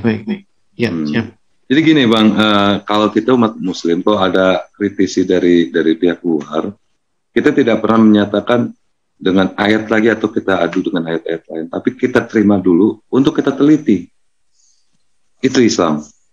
Islam itu seperti saya dari tadi saya mendengarkan menelaah omongannya Mbak Rifa dengan Mas Edo ini. Terus ada Ustadz Wafi. Saya umat Muslim ya yang mempelajari aja. Ini adalah salah satu ilmu yang saya harus tahu. Itulah Islam. Saya kalau boleh saya berikan catatan itu ya. Ubay ini oleh Nabi, beliau diberikan legitimasi sebagai Sayyidul Qur'an. Jadi qori terbesar. Sayyid. Di atas dari yang lain. Bahkan yang lain enggak, jangan gitu. Said. Jangan gitu, kata Rasulullah, kalau kalian ingin mendengarkan Al-Quran pertama turunnya itu tanyalah sama Ibnu Mas'ud. Jadi semua itu tidak ada yang saling ini. Karena begini, Zaid bin Sabit pun adalah orang yang diperintahkan menulis wahyu ketika Rasulullah hidup. Makanya ketika beliau itu Sayyidina Umar mau membukukan Al-Qur'an, Zaid yang dipilih. Jadi jangan Anda seolah-olah meninggikan yang satu, seolah-olah dialah yang paling jadi ininya gitu. Enggak, mereka sama semuanya. Zaid termasuk orang yang berkompeten dalam bidang tulis menulis dan menghafal Al-Qur'an, Ka'ab pun begitu. Dan ingat, Ali bin Abi Thalib pun juga orang yang sama menuliskan Al-Quran dan juga menghafalnya. Dan bahkan bukan cuman mereka, banyak sebenarnya. Cuman yang ditugaskan berbeban untuk menuliskan setelah Rasulullah wafat, karena Zaid paling muda, makanya dia ketika di zaman Umar, di zaman Abu Bakar, bahkan di zaman Utsman, karena dia kan paling muda dan dia pun belajar bahasa Ibrani kalau tidak salah gitu. Ya, betul, dia belajar bahasa Ibrani. Juga pasti udah pernah mendengar ya bahwa Mas'ud pun setengah memprotes pada waktu itu karena beliau mengatakan Nabi sudah memberikan 70 surat pada ya wajar lah dia merasa dia gini, wajar memang. Kenapa? Karena beliau itu bertemu dengan Rasulullah ketika beliau sedang mengembala dan umur beliau muda, dan waktu itu Zaid masih kecil lah. Maka beliau itu mendapatkan Al-Quran kan dari Rasulullah, jadi merasa wah kenapa harus Zaid gitu. Tapi masalahnya kalau gitu yang jadi permasalahan, kalau itu jadi permasalahan, loh bukannya memang Zaid udah dipilih oleh Rasulullah dari hidupnya Rasulullah menjadi penulis lah, masalahnya apa? Ibnu Mas'ud itu bukan berarti dia iri atau marah, enggak, tetapi begini, yang tidak Ibnu Mas'ud mau itu mushafnya harus dibakar, kemudian lalu dia harus mengikuti aturan Utsmani, karena kan metode penulisan dengan metode hafalan kan, metode penulisan ini kan dulu enggak ada, kalau ibarat kata bahasa Ibrani enggak ada nikut, enggak ada harokatnya kan, ya kan? Nah, kemudian muncullah ilmu-ilmu beberapa tahun setelahnya, muncul ulama dengan supaya bisa kami tahu vokal A, I, U, E, O, maka muncullah harokatnya. Maka setelah itu biar kami gampang lagi tahu tentang gramatikal bahasa Arab, muncul lagi ilmu nahwu sorof. Zaman dulu enggak ada ilmu nahwu sorof, enggak ada harokat, tapi mereka paham A, I, U, E, O-nya mereka paham. Nah, jadi ketika Anda mengatakan bahwa Ka'ab lebih ini, Zaid, ya Zaid memang sudah menjadi penulis, salah satu penulis Al-Quran di zaman Rasulullah. Jadi ketika Abu Bakar dengan Umar ibnu Khattab, ingat ya, dua orang dekat ini loh, dan dua orang dekat ini adalah orang yang dijamin surga oleh Rasulullah ya. Mereka menjadi saksi Zaid itu, yang kamu Zaid yang menuliskan. Tidak ada komentar Ibnu Mas'ud. Tapi yang Ibnu Mas'ud tidak mau itu, dia mau mushaf tetap ada gitu. Maksudnya mushafnya itu ya biarkanlah untuk dia, karena dia kalau saya nih ya, ini saya dengar langsung dari Rasulullah, lalu saya catat sendiri. Di situ supaya saya tidak salah paham, saya bikinlah di catatan kakinya. Yang dikhawatirkan oleh Utsman dan para khalifah lain, seperti yang terjadi di kitab Anda, catatan kaki masuk jadi Al-Quran gitu loh. Catatan kaki masuk jadi ayat. Nah itu yang tidak mau. Tapi kalau Ibnu Mas'ud, dia yang punya, dia yang tahu. Sayyidina Ali bahkan juga mencatatkan maknanya. Ya, silakan jelaskan Ustadz tentang itu. Jadi begini, ketika kita mengetahui pertanyaan dari kalangan non-muslim, ya tetap kita akan carikan di beberapa kitab ulama dan sampai jawaban itu benar-benar tahqiq benar. Iya. Jadi bisa jadi kita yang salah di sini. Jadi kita harus manut pada ulama. Ya, itu bentuk kehati-hatian kita dalam berpendapat, sehingga ketika gak tahu ya kita jawab gak tahu, buat PR saja gitu. Tapi kalau Al-Kafi ini memang saya tidak tahu ini Ustadz, tapi yang tentang nasakh mansukh saya tahu. Saya nggak akan bahas. Nggak, ini Ustadz Wafi jawab. Ustadz Wafi jawab. Dan surah Al-Hafat itu dijelaskan dalam kitab Al-Itqan fi Ulumil Quran karya Imam Suyuti. Imam Suyuti ternyata mengutip pendapat Husain Al-Munadi bahwa itu termasuk nasikh dan mansukh. Di sana beliau ketika diperdebatkan tidak mempunyai jawaban, sehingga pendapat yang masyhur dari para ulama ini adalah surah yang tidak mutawatir, sehingga yang punya hanya Ubay bin Ka'ab, sehingga ketika diserahkan kepada Sayyidina Utsman, kedua surah ini tidak diambil karena syarat ketika itu penyatuan Rasm Utsmani, ya tulisan yang mengikuti di zaman Sayyidina Utsman itu harus banyak ya, harus banyak.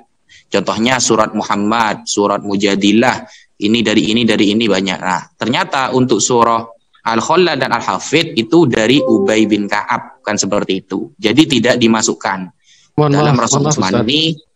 Jadi itu juga ikut terbakar seperti itu. Permisi Ustaz. Mohon maaf. Ini jadi bukan hanya Ubay saja Ustaz. Jadi bahkan ada tiga ya, diantaranya Ubay, Ibnu Abbas, dan Abu Musa. Jadi kalau dalam untuk kami yang itu Abu Musa dan Ibnu Abbas itu riwayatnya tidak sahih.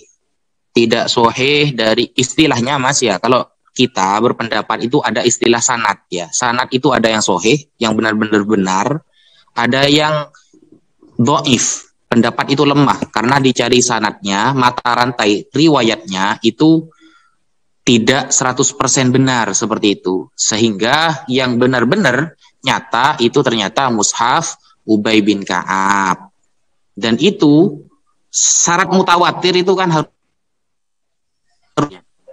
harus ada saksi. Nah, makanya tidak disatukan ke Rasul Utsmani di zaman Sayyidina Utsman. Kenapa kok mushafnya Ibnu Mas'ud tidak dibakar juga? Ibnu Mas'ud juga izin kepada Sayyidina Utsman. Beliau izin menyimpan mushafnya karena itu kenang-kenangan dari Rasulullah SAW. Meskipun mushaf itu tidak disebarluaskan. Jadi untuk kepribadian beliau. Yang disebarluaskan adalah yang sudah disepakati oleh para sahabat di zaman Sayyidina Utsman. Begitu. Iya Ustaz. Tapi mohon maaf, ini saya memberikan data ya Ustaz ya. Saya memberikan data bahwa ini memang ada 3. Monggo Anda menafikan Ibnu Abbas ini doif atau semacam ini. Bukan. Gini loh Mas. Saya hanya membawa data. Datanya Anda kan cuma satu. Salah satu karakteristik. Dari tadi saya mendengar terus ya. Anda baca dulu salah satu karakteristik mushaf Ibnu Abbas katanya kan adalah eksisnya 2 surat karakteristiknya. Terus Anda bawa data ini, Ustadz Wafi menjawab pendapat yang ditulis oleh Taufik Adnan Amal ini tentu memiliki sumber. Di situ kan ada catatan kakinya, itu ada footnote-nya kan.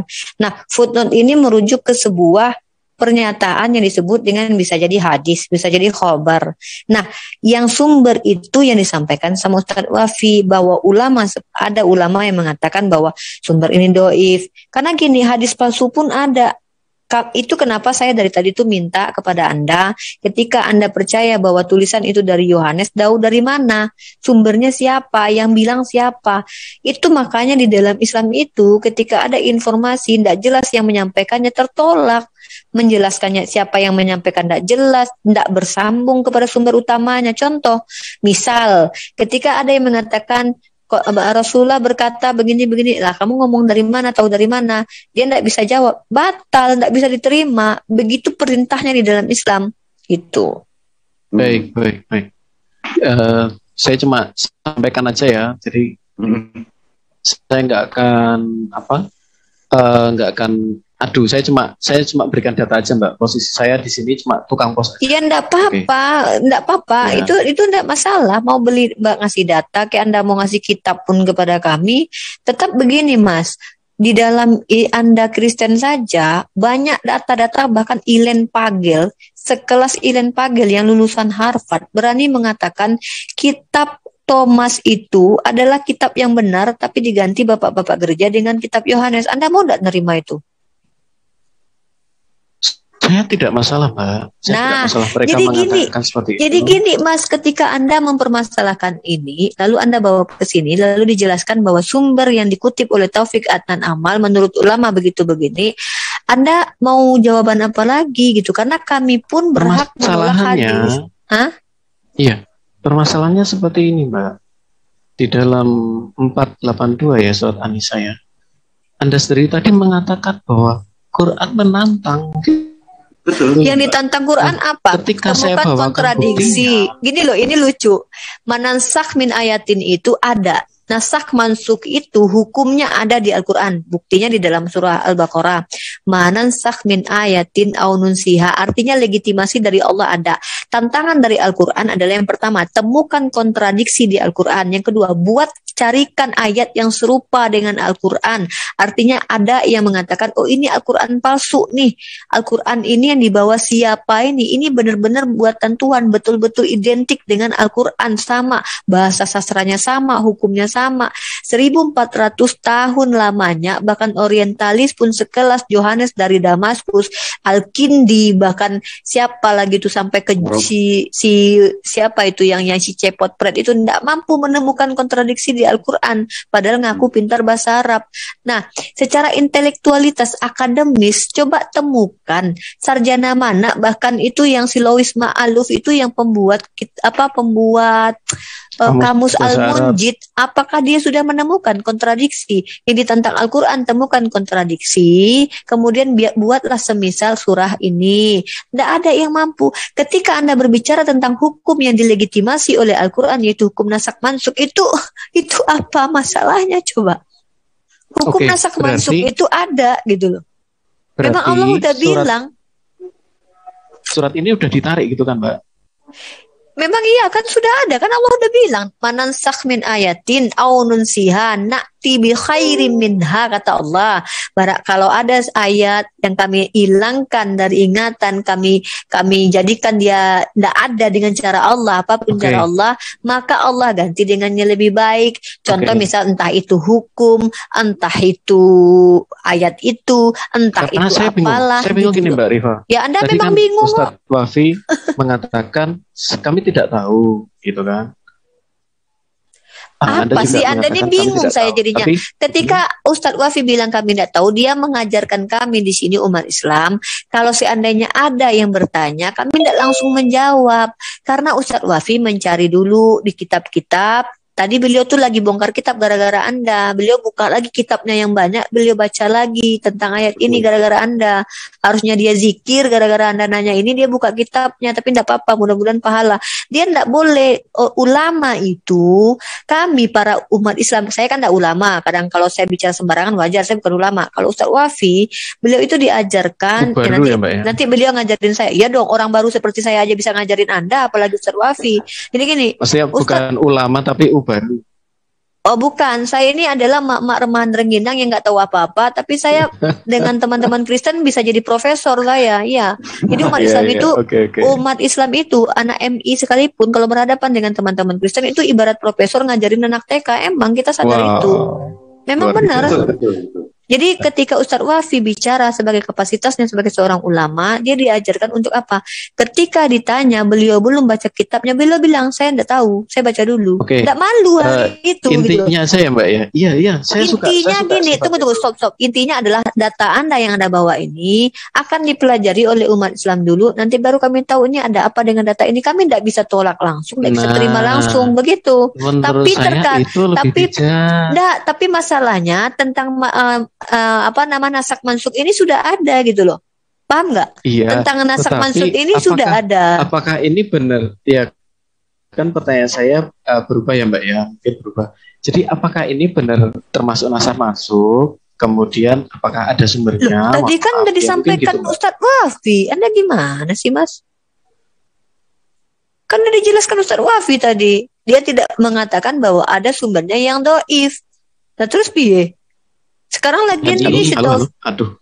Jadi Mas. Halo. Mohon maaf. Ya. Monggo silakan Ustaz Wafi. Jadi gini loh. Jenengan menemukan ada 5 sahabat yang memiliki surah Al-Khal dan Al-Hafid seumpama. Tetapi di zaman Sayyidina Utsman ternyata dibakar. Tidak diterima seumpama. Nah, itu sudah menjadi hilang gitu loh Mas. Jadi apa yang disepakati oleh para sahabat saat itu, Rasulullah kan mengatakan kita ikuti para sahabat termasuk Sayyidina Utsman gitu loh. Adapun Husain bin Al-Munadi yang mengatakan itu adalah ayat yang dimansuh, yang menasih adalah hadis. Itu penjelasan beliau. Baik. Ya, yang menasih adalah hadis. Jadi nasih mansuh itu gini, Mas. Ada yang dinasih ayat dengan ayat, ada ayat dengan hadis. Tentunya itu dengan teori yang ilmiah. Nah, itu menurut Husain bin Al-Munadi. Tetap surat itu tetap harus hilang. Kenapa? Tidak disepakati oleh para sahabat, disepakati untuk dibakar dan menyatu kepada Quran Rosem Utsmani, begitu. Dan itu legitimasinya ada nggak? Ada. Dalilnya mana? Ada. Itu tadi di Al-Quran. Jadi bukan berarti diada-adakan gitu loh. Contoh seperti perbedaan Septuaginta dengan teks Mesorah. Ternyata penulis kitab PB malah mengutip teks Mesorah yang belum ada di abad penulisan kitab Matius. Anda pasti tidak tahu itu. Tiba-tiba Septuaginta kok berbeda dengan teks Mesorah. Tapi penulis kitab Matius malah mengutip teks Mesorah. Padahal waktu itu teks Mesorah belum selesai. Septuaginta yang sudah ada kok bertentangan. Yang Hosea itu ya, Mbak ya? Lah, iya, lucu. Kalau tidak salah yang Hosea itu ya. Iya. Tapi itu kan lucu. Itu jadi harusnya gini kan loh. Itu jadi bahan Anda loh, ketika Anda terlalu kritis terhadap Gini, saya mau sedikit berlogika. Anda kan tentang hukum yang sudah ditetapkan oleh Allah, Anda sangat kritis. Tapi herannya, kekritisan Anda ini Anda tujukan ke Islam tanpa Anda mau mempelajari apa itu nasak mansukh. Tapi yang jelas-jelas aja udah kacau balau di kitab Anda tuh tidak masalah gitu. Lucu kadang. Karena ya kan? Tidak ada seperti ini, Mbak Rifa. Maka tidakkah mereka menghayati Al-Quran? Sekiranya itu bukan dari Allah, pastilah mereka menemukan banyak hal yang bertentangan di dalamnya. Iya, mana yang bertentangan mana coba? Alkitab. Lah, ini jelas-jelas ada dua surat dan ini nasak mansukh. Anda tahu ada perbedaan antara iya, tapi itu kan Anda kabar paham dari nasak mansukh sementara dengan bertentangan. ulama sebentar Mbak, saya dari tadi mendengar ya, izinkan saya berbicara sebentar. Jadi menurut Husain itu dinasak mansukh, sementara ulama lain tidak sepakat. Itu pendapat gitu loh, tentang Mbak. ayat ini, bukan ayatnya yang bertentangan dengan ayat lain. Paham nggak? Kalau pandangan seseorang bertentangan, loh gimana sih? Kalau misalkannya si Nganu berpendapat ini, Ustadz Wafi berpendapat gini, bertentangan dengan pendapat saya, itu wajar karena kami kan mentafsir, mempelajari. Tapi yang dimaksud di dalam Al-Quran adalah ayat A mengatakan B, ayat C mengatakan D, sebagaimana yang terjadi di kitab Anda. Ketika di ayat lain boleh membawa tongkat, di ayat lain tidak boleh bawa tongkat. Hukumnya itu bertentangan satu sama lain. Kalau di Al-Quran itu yang 22 tahun turun, ketika dia turun berangsur-angsur, masa tidak ada yang kontradiksi isi ayatnya? Kalau Anda bicara tentang ayat yang dinasakh atau dimansukh, itu legitimasinya ada. Allah sudah bilang, itu bagi kami sudah clear karena legitimasinya jelas. Allah katakan, "Manansakh min ayatin", barang siapa kalau ada ayat, barang di mana ayat yang dihilangkan oleh atau diganti oleh Allah diganti dengan yang lebih baik, kurang lebih hukumnya nasak mansukh ini. Di mana ini disebut dengan bertentangan ayat dengan ayat? Di mana ini? Itu loh. Husain, saya runut ya, Mbak ya. Kalau rambut ruwet itu saya iya, pendapat si Husain dengan pendapat si Nganu misal bertentangan, apakah betul. Itu adalah ayat Al-Quran yang bertentangan dengan ayat lain? Sebentar Mbak. Jadi Husain mengatakan, kok susah banget memahami itu. Husain mengatakan itu dinasak, ya kan Mbak, atau dimasuk? Saya kurang tahu. Tetapi ulama yang lain pun tidak sepakat dengan Husain. Bukan cuma itu, Mas. Banyak yang ketidaksepakatan. Contoh. Ya memang dua surat ini, kalau saya melihat hadis yang mengatakan bahwa Ubay bin Ka'ab itu adalah seorang Sayyidul Qurra, ini beneran ada, eksis ini. Mas, ngerti nggak sih ayat yang berkontradiksi mana? Jadi ayat yang bertentangan mana? Ayat 82. Ini ayat Ubay Sayyidul Qurra itu, Mas. Kalau ingin tahu orang yang hafal Quran, ahli dalam hafal Quran itu Ubay bin Ka'ab. Bukan masalah surat kurang atau ditambah. Iya, dia adalah qori terbesar kan, Mas. Qori terbesar gimana? Qori semuanya besar semuanya. Anda tahu nggak qori itu apa? Saya tidak tahu. Qori itu orang yang hafal Quran. Aduh. Ada Iya, beberapa baik. orang yang hafal Quran, melafatkannya enak sehingga diangkat jadi imam. Salah satunya Ubay bin Ka'ab yang menjadi imam sampai di zaman Sayyidina Umar, menjadi imam tarawih pertama yang diadakan oleh Sayyidina Umar itu Ubay bin Ka'ab. Maksudnya lafadznya fasyih, suaranya enak, dia hafal Quran. Itu. Iya, jadi memang ada tambahan selain Ubay bin Ka'ab, ada Ibnu Mas'ud dan Abu Musa. Mereka sepakat bahwa ada tambahan 2 surat. Lah ini Anda gagal bagaimana paham kayaknya, Mas. menjelaskan Ini saya dengan bingungnya surat gini loh, An-Nisa Ustaz. ayat Bingung saya. Gini loh, sebenarnya gini, Mas Denny ini mencoba mau memaksakan bahwa dia berhasil menemukan pertentangan di Al-Quran sebagaimana yang ditantang Al-Quran. Tapi yang dia bawa adalah pertentangan pendapat para ulama. Kan lucu. Yang ditantang pertentangan Al-Quran, yang dia bawa Lucu. pertentangan para ulama. Mbak, tanpa pertentangan pendapat ulama, kita bisa melihat memang ada tambahan 2 surat. Mas. Terkait tentang pertentangan itu kan apa itu khilafiyah itu kan biasa di dalam Islam. Kalau terkait dengan Al-Quran, Tunggu, dia bilang ini Amir, tunggu, omongan dia harus diralat. Mana ayat tambahan? Dia bilang Ini ada ayat 2 tambahan. surat. tunjukin Ini- kamu kan ini- ini kan literasimu di sini Mbak. pakai ini. Iya, Mbak Rifa. ini yang nambahin siapa?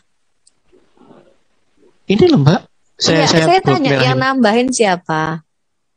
Kok surat Loh, ini kan ada Ubay, punyanya Ubay ada tambahan. Jadi begini, Anda sudah dijelaskan di dalam Islam itu ada hukum nasakh mansukh. Dengar, coba pelan-pelan. Iya. Dengar dulu, dengar dulu. Saya dengar ya, Anda pelan-pelan.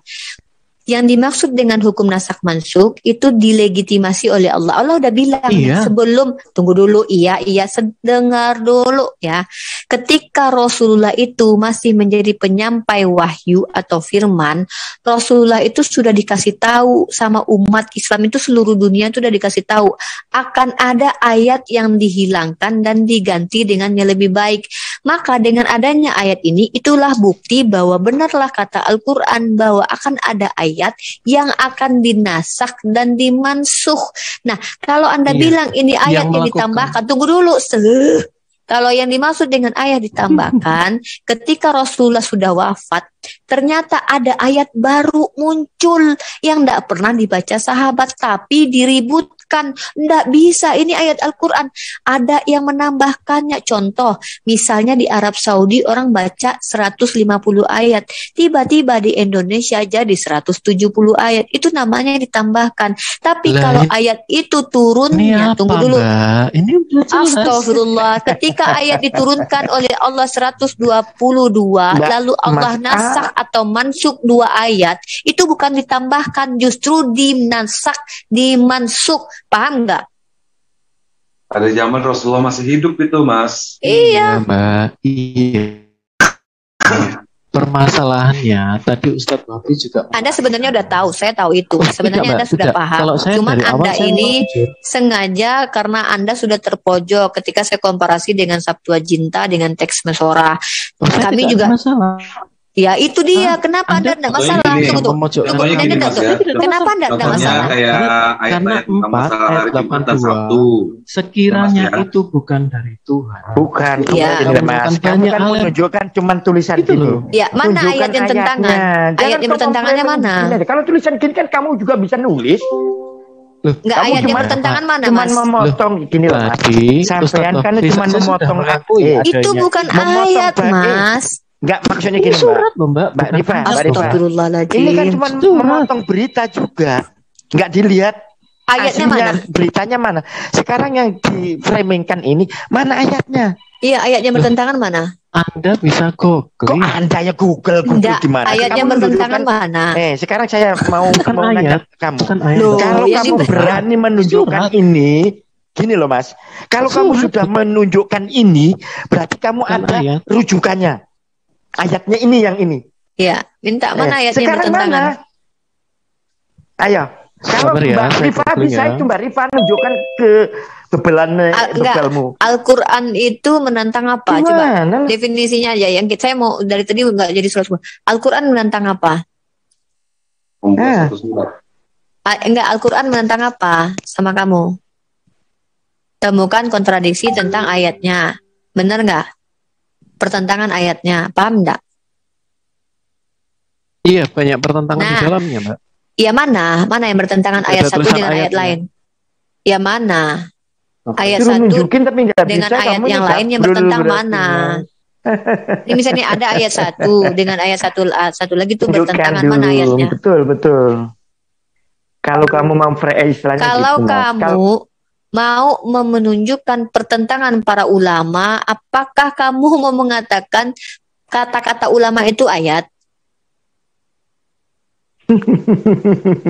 Kan lucu. Yang disuruh tunjukin pertentangan ayat, kamu pasti iya. Yang bertentang itu apa? Bertentangan siapa dengan siapa?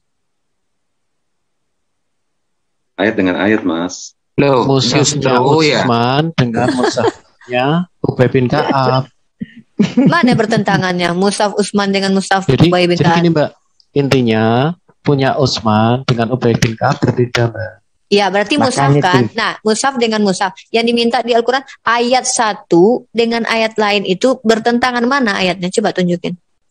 Ada nggak ayat di Al-Quran di surah Al-Baqarah mengatakan bumi itu peta, tiba-tiba di surah Ali Imran? Surat An-Nisa yang saya bacakan ya. Ayat 82. Maka tidakkah mereka menghayati Al-Quran? Sekiranya itu bukan dari Allah, pastilah mereka menemukan banyak hal yang bertentangan di dalamnya. Ya mana yang bertentangan mana? Kalau nggak bisa nunjukin perbedaannya ayatnya, nggak usah ngomong ada perbedaan. Ya mana yang bertentangan mana? Enggak, yang bertentangan yang mana? Nyantai. Yang bertentangan yang mana? Kan ada tambahan 2 surat. Iya, sekarang Utsman dengan Ka'ab, Ubay bin Ka'ab bertentangan nggak? Ya jelas bertentangan kan. Lah mana dalilnya? Mana dari mana literasi mereka bertentangan di mana? Maksudnya itu maknanya, Mas. Makna di Al-Qur'an itu kalau ada yang bertentangan, itu tunjukkan dulu. Contohnya gini, Mas ya. Surah Qol dan surah Hafat itu justru diabadikan dan dibaca saat kunut subuh oleh para sahabat. Inna nasta'iduka wa nastaghfiruka. Kenapa kok diabadikan oleh para sahabat meskipun surah itu sudah dibakar di zaman Sayyidina Utsman? Karena maknanya itu baik, maknanya doa, gak ada yang bertentangan. Nah, contohnya ayat-ayat yang bertentangan gini ya, Mas. Ya, contoh ini. Ayat-ayat yang bertentangan yang ada di kitab Anda itu misalnya Yesus menjadi Tuhan dan menjadi satu lagi menjadi manusia, itu sangat bertentangan. Ini ya, saya ambil dari manusia dan Tuhan itu bertentangan. Kalau seandainya di dalam Quran ada dikatakan Allah itu adalah Tuhan, terus Muhammad juga sebagai Tuhan, baru itu bertentangan. Saya bakar itu Al-Quran. Iya. Gitu. Jadi memang tidak ada. Jadi sekarang permasalahannya apa? Silahkan. Ya ini Mbak ya. Ya, tidak ada tambahan. Sekarang tambahannya mana? Yang tambahannya mana? Ini dari tafsir Quran, tafsir Al-Quran idea. Apakah tafsir itu Al-Quran? Ini kan narasi Anda menolak sumber Anda. Ya, enggak? Tafsir itu Al-Quran bukan? Boleh saya selesaikan dulu? Yang diminta di bertentangan Al-Quran, yang dikasih malah pendapat para ulama lagi. Ini Oten ngerti nggak sih ini? Oten ngerti Al-Quran sini Oten ini? Lucu. Astagfirullahaladzim. Kalau ini udah sholat subuh nih. Belum ya Allah. Sholat subuh dulu nih. Ya aku tinggalin sholat dulu. Ya udah. Tahan dulu, saya senang kok denger ini. Maju pikirannya bagus. Insya Allah dia dapat hidayah ini. Alhamdulillah buka-buka Al-Quran. Apa itu yang terima kasih, saya sudah dapat keselamatan kekal dalam. Masya Allah. Kalau Yesus memberikan keselamatan, Sebelum Yesus memberikan keselamatan, saya mau nanya, Yesus selamat nggak di tiang salib? Kalau menurut keimanan Anda? Nggak selamat. Dia bangkit. Kalau seandainya nggak selamat, bagaimana mau menyelamatkan Anda? Dia bangkit. Itu aja logika. Di mana Yesus mau menyelamatkan Anda? Bilang di mana? Dia itu menebus orang-orang pemakai hukum Taurat. Emang sejak kapan Anda pakai hukum Taurat? Dia menebus orang-orang yang memegang hukum Taurat. Seluruh dunia. Yesus itu manusia yang taat sama hukum Taurat loh. Ini saya tanya, ini dialihkan ke ganti tanya atau Nggak apa-apa, nggak apa-apa. Iya, lanjut. Tanya Saya sholat kamu dulu ya. selamat, orang Boleh. nggak selamat, dijadiin selamat gimana sih? Kalau iman Kristen itu gimana? Gimana? Zong itu mas, awakmu Pelajari dulu iman Kristen kamu, baru nanya-nanya tentang Islam. harusnya Nggak usah sok pertanyaan tahu. itu juga pertanyaan itu Apa? juga ada. Satu lagi, Mas, siapa namanya Mas Apa? Edo? Itu ditanya itu dijelasin dulu itu. Ya Coba. ini ditanya marah. Gimana sih? Bukan Enggak marah, kami enggak marah. Ditanya Maaf, marah, muter-muter. Gimana Nggak ini marah. Mas? Orang Saya marah, Mas. baik-baik. Dari tadi saya santai loh ini. Saya nggak marah, kok, Mas, Nanya santai malah. aja. Nah, kalau nggak marah, ya monggo. Ini kan saya tanya sebenarnya merupakan. Gini, jadi saya simpulkan Dua dari surat pendapatnya Ustaz tambahan. Taufik. Sebentar ya Mas ya. Mushaf. Begini Mas ya. Monggo. Kalau di ayat kami, kalau seandainya memang ada pertentangan di ayat itu, tolong tunjukkan ayatnya yang katanya dari Ubay bin Ka'ab. Silahkan tunjukkan Ini. kepada kami. Kalau Yang saya, pertama, sebentar Bang saya ya. boleh tunjukkan nggak, Mas? Sebentar. Ini Kalau baru mau saya, dari tadi saya diem loh, banyak diem loh. ya sebentar. Ini saya juga dari tadi dia Mas. Nah, kalau saya bisa menunjukkan kitab Anda itu ada pertentangan. Mau tunjukin? Kita Ini- sama-sama keluarkan ayatnya Ini mana ayat sudah yang saya tunjukkan bertentangan Mas di depan menurut mata. Anda dan Ini saya ayatnya. keluarkan ayat Anda. Oke. Ini yang pertama surat Al-Has yang di dalamnya tertulis. Ayatnya mana Mas? Ini, Hmm. lah ini masa Anda? Allahumma. Ya, monggo. Bertentangan ini Mas ya. Oke. Terus kemudian Tunggu sebentar. Bertentangannya di mana Mas? Loh. Adakah Muhammad menjadi Tuhan atau apa gitu? Ada gak? memangnya di kitab Anda Di saat sini ada pertentangan nggak kalimat-kalimatnya? Coba saya mau baca ini. enggak. Tonton. Saya mau pegang. Yang Anda pegang saat ini Anda tunjukkan di ayat di mana? Di kitab Anda saat ini yang Anda pegang. Ini namanya udah Quran dinasih. Hafs kan? Begini Mas ya. Anda pegang Ini surat surat Ini apa, Mas? sebentar ya. Surat apa, Ini sudah dinasehkan dan dimansuhkan di zaman Rasulullah kami. Kalau Yesus di Bible Anda itu direvisi setelah Yesus sudah nggak ada. Artinya Saya itu pikir nggak ada saya pengaruh tunggu tangan jawaban manusia. Ustadz Sebentar, Wahyu sebentar. ya, Bang, ya. Ayat Karena ini beliau lebih sudah bijak dihapus di zaman Rasulullah masih hidup. Oke, mohon buktikan sumbernya bahwa sudah dihapus. Silakan. Tadi ayat yang tadi di Uni Rifa bilang apa? Tidak. Allah memberikan contoh Itu- gini ya. Contoh begini. Ada ayat itu lagi tidak bicara yang menyatakan kira- bahwa hari Sabat itu adalah dimuliakan. Lalu oleh Allah dimansuhkan, dinasehkan dengan hari Jumat. Ya. Itu nyata real di surat Jumat. Coba baca lagi di surat Iya, Al-Baqarah. Tetapi Hari mana sebenarnya Bang Kifari, saya akan diam dengan gampang kok Bang. Anda tunjukkan buktinya bahwa memang ini sudah dinasah. Udah silakan. Aku nggak sulit kok Bang. Oke. Kalau Monggo, mau berikan saya buktinya di buktinya. Al-Quran Silakan. kami itu nggak ada ayat ini Bang. Ya nggak bisa seperti itu. Ya Anda harus memberikan buktinya. Oh, Ya, apa Berikan sih ini ke orang ini saya. kan? Kalau nggak ada, Riwayat. Ini alasan apa sih? Ini maksudnya apa sih dia? Bang, Kalau abang. kalau tidak ada di dalam kitab Anda, itu Sekarang gini, artinya kamu ada baca dulu nih. perbedaan, Bang. enggak, sekarang gini Mas. Hei, Baca dulu deh Mas, artinya deh. orang Baca ngerti dulu. nih orang. Baca dulu. Kamu bisa Kamu baca ngerti ini nggak nggak? ini? coba baca dulu. Silakan dibaca. Ini surat apa? Saya tidak bisa. Surat apa? Ini kalau nggak bisa baca nggak usah nunjukin kalau ada Lah, kalau pertentangan. nggak Kamu bisa ini baca, ngaco kenapa ya? Kamu bikin ini. Lah, Ini bukan kalau- Iya, Saya ini baca ya, parah, saya Mas. baca. Anda ini saya Sedangkan- tanya. kok Sekarang saya marah? tanya, kamu tahu ini kamu bisa baca nggak? Perbedaannya Lah, apa? kok- Makanya Nggak bisa saya baca. datang Bisa kepada baca Anda. nggak? Nggak bisa baca. Makanya saya datang. Bisa Nah, baca gini. nggak? Makanya saya Hei, datang. saya tanya bisa baca kak kamu memframing ini kan ada perbedaan surat Al-Kahf tadi. 10 kali saya bilang saya nggak Yang bisa. ada di apa namanya Usmani. Coba Kecuali Perbedaannya koneksi mana? Anda lagi Perbedaannya? mati, Pak. kalau Saya kamu sudah nggak tahu 10 baca aja kali nggak tahu nggak bisa kenapa baca. kamu framing? Makanya saya Eh, tanya. Saya di sini tanya kalau kok kamu nggak marah. tahu, kalau nggak tahu baca ya kenapa kamu framing gini? Kenapa? Kalau kamu punya Gini, Mas. penyakit, Kenapa Anda tidak ya, menggunakan kalau kamu punya cara kitab itu Ustadz banyak Rafi perbedaan menjawab? ini bisa dibaca anak Ustadz kecil bisa Rafi baca. menjawab dengan bijak loh. Oh iya iya iya. Beliau iya. menjawab Gini, dengan bijak. gini, Beliau Mas. menjawab Gini, Mas. seperti ini. Saya Gini, tidak Mas. tahu. Beliau Oke, menjawabnya saya jawab bijak. ya. Kalau Saya jawab tidak gini ya. tahu, beliau dengan bijak menjawab. Mas. Saya tidak tahu. Mas, saya baca ya. Ya, Allahumma monggo. ya Allahumma iyyaka na'budu wa iyyaka sholli Di sini menunjukkan tidak ada makna yang bertentangan dengan Al-Quran, dengan keimanan Islam. Ayat ini. Tapi Allah sudah mengganti dengan kalimat-kalimat yang lebih baik daripada kalimat ini. Dan itu terjadi perubahannya pada zaman Rasulullah SAW masih hidup. Tidak, Bang. Di sini kalimatnya sabar. Nyantai. Di sini dikatakan bahwa wahai Tuhan kami, Iyyaka na'budu, sesungguhnya kami hanya beribadah kepadamu. Ya, Ustaz ya. Ya, Ustaz. Tusolli ya kan itu. Hanya kami beribadah kepadamu dan kami sujud kepadamu. Tidak ada di sini Iyyaka Muhammad wasjudu Muhammad, nggak ada. Muhammad nggak pernah disujudkan dan nggak pernah untuk diibadahi. Ya, saya nggak masalah dengan narasinya.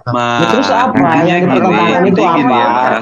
Sebentar, saya mau nanya nih, yang dipertentangkan itu apa sama Anda? Otan, jawab. Ini loh Bang Ali. Apa? Ada dua Quran kan menantang. Sekiranya ada pertentangan. Lah ini jelas ada surat tambahan. Mana surat tambahannya? Mana tunjukin? Surat tambahannya mana? Masih tanya lagi, Bang. Masih tanya lagi gimana? Sama marah-marah. Iya, mana surat tambahannya itu? Kayak enggak. Bang, iya, tunjukin surat tambahannya itu mana? Astagfirullahaladzim. Saya ini lulusan pesantren. Mana surat tambahannya?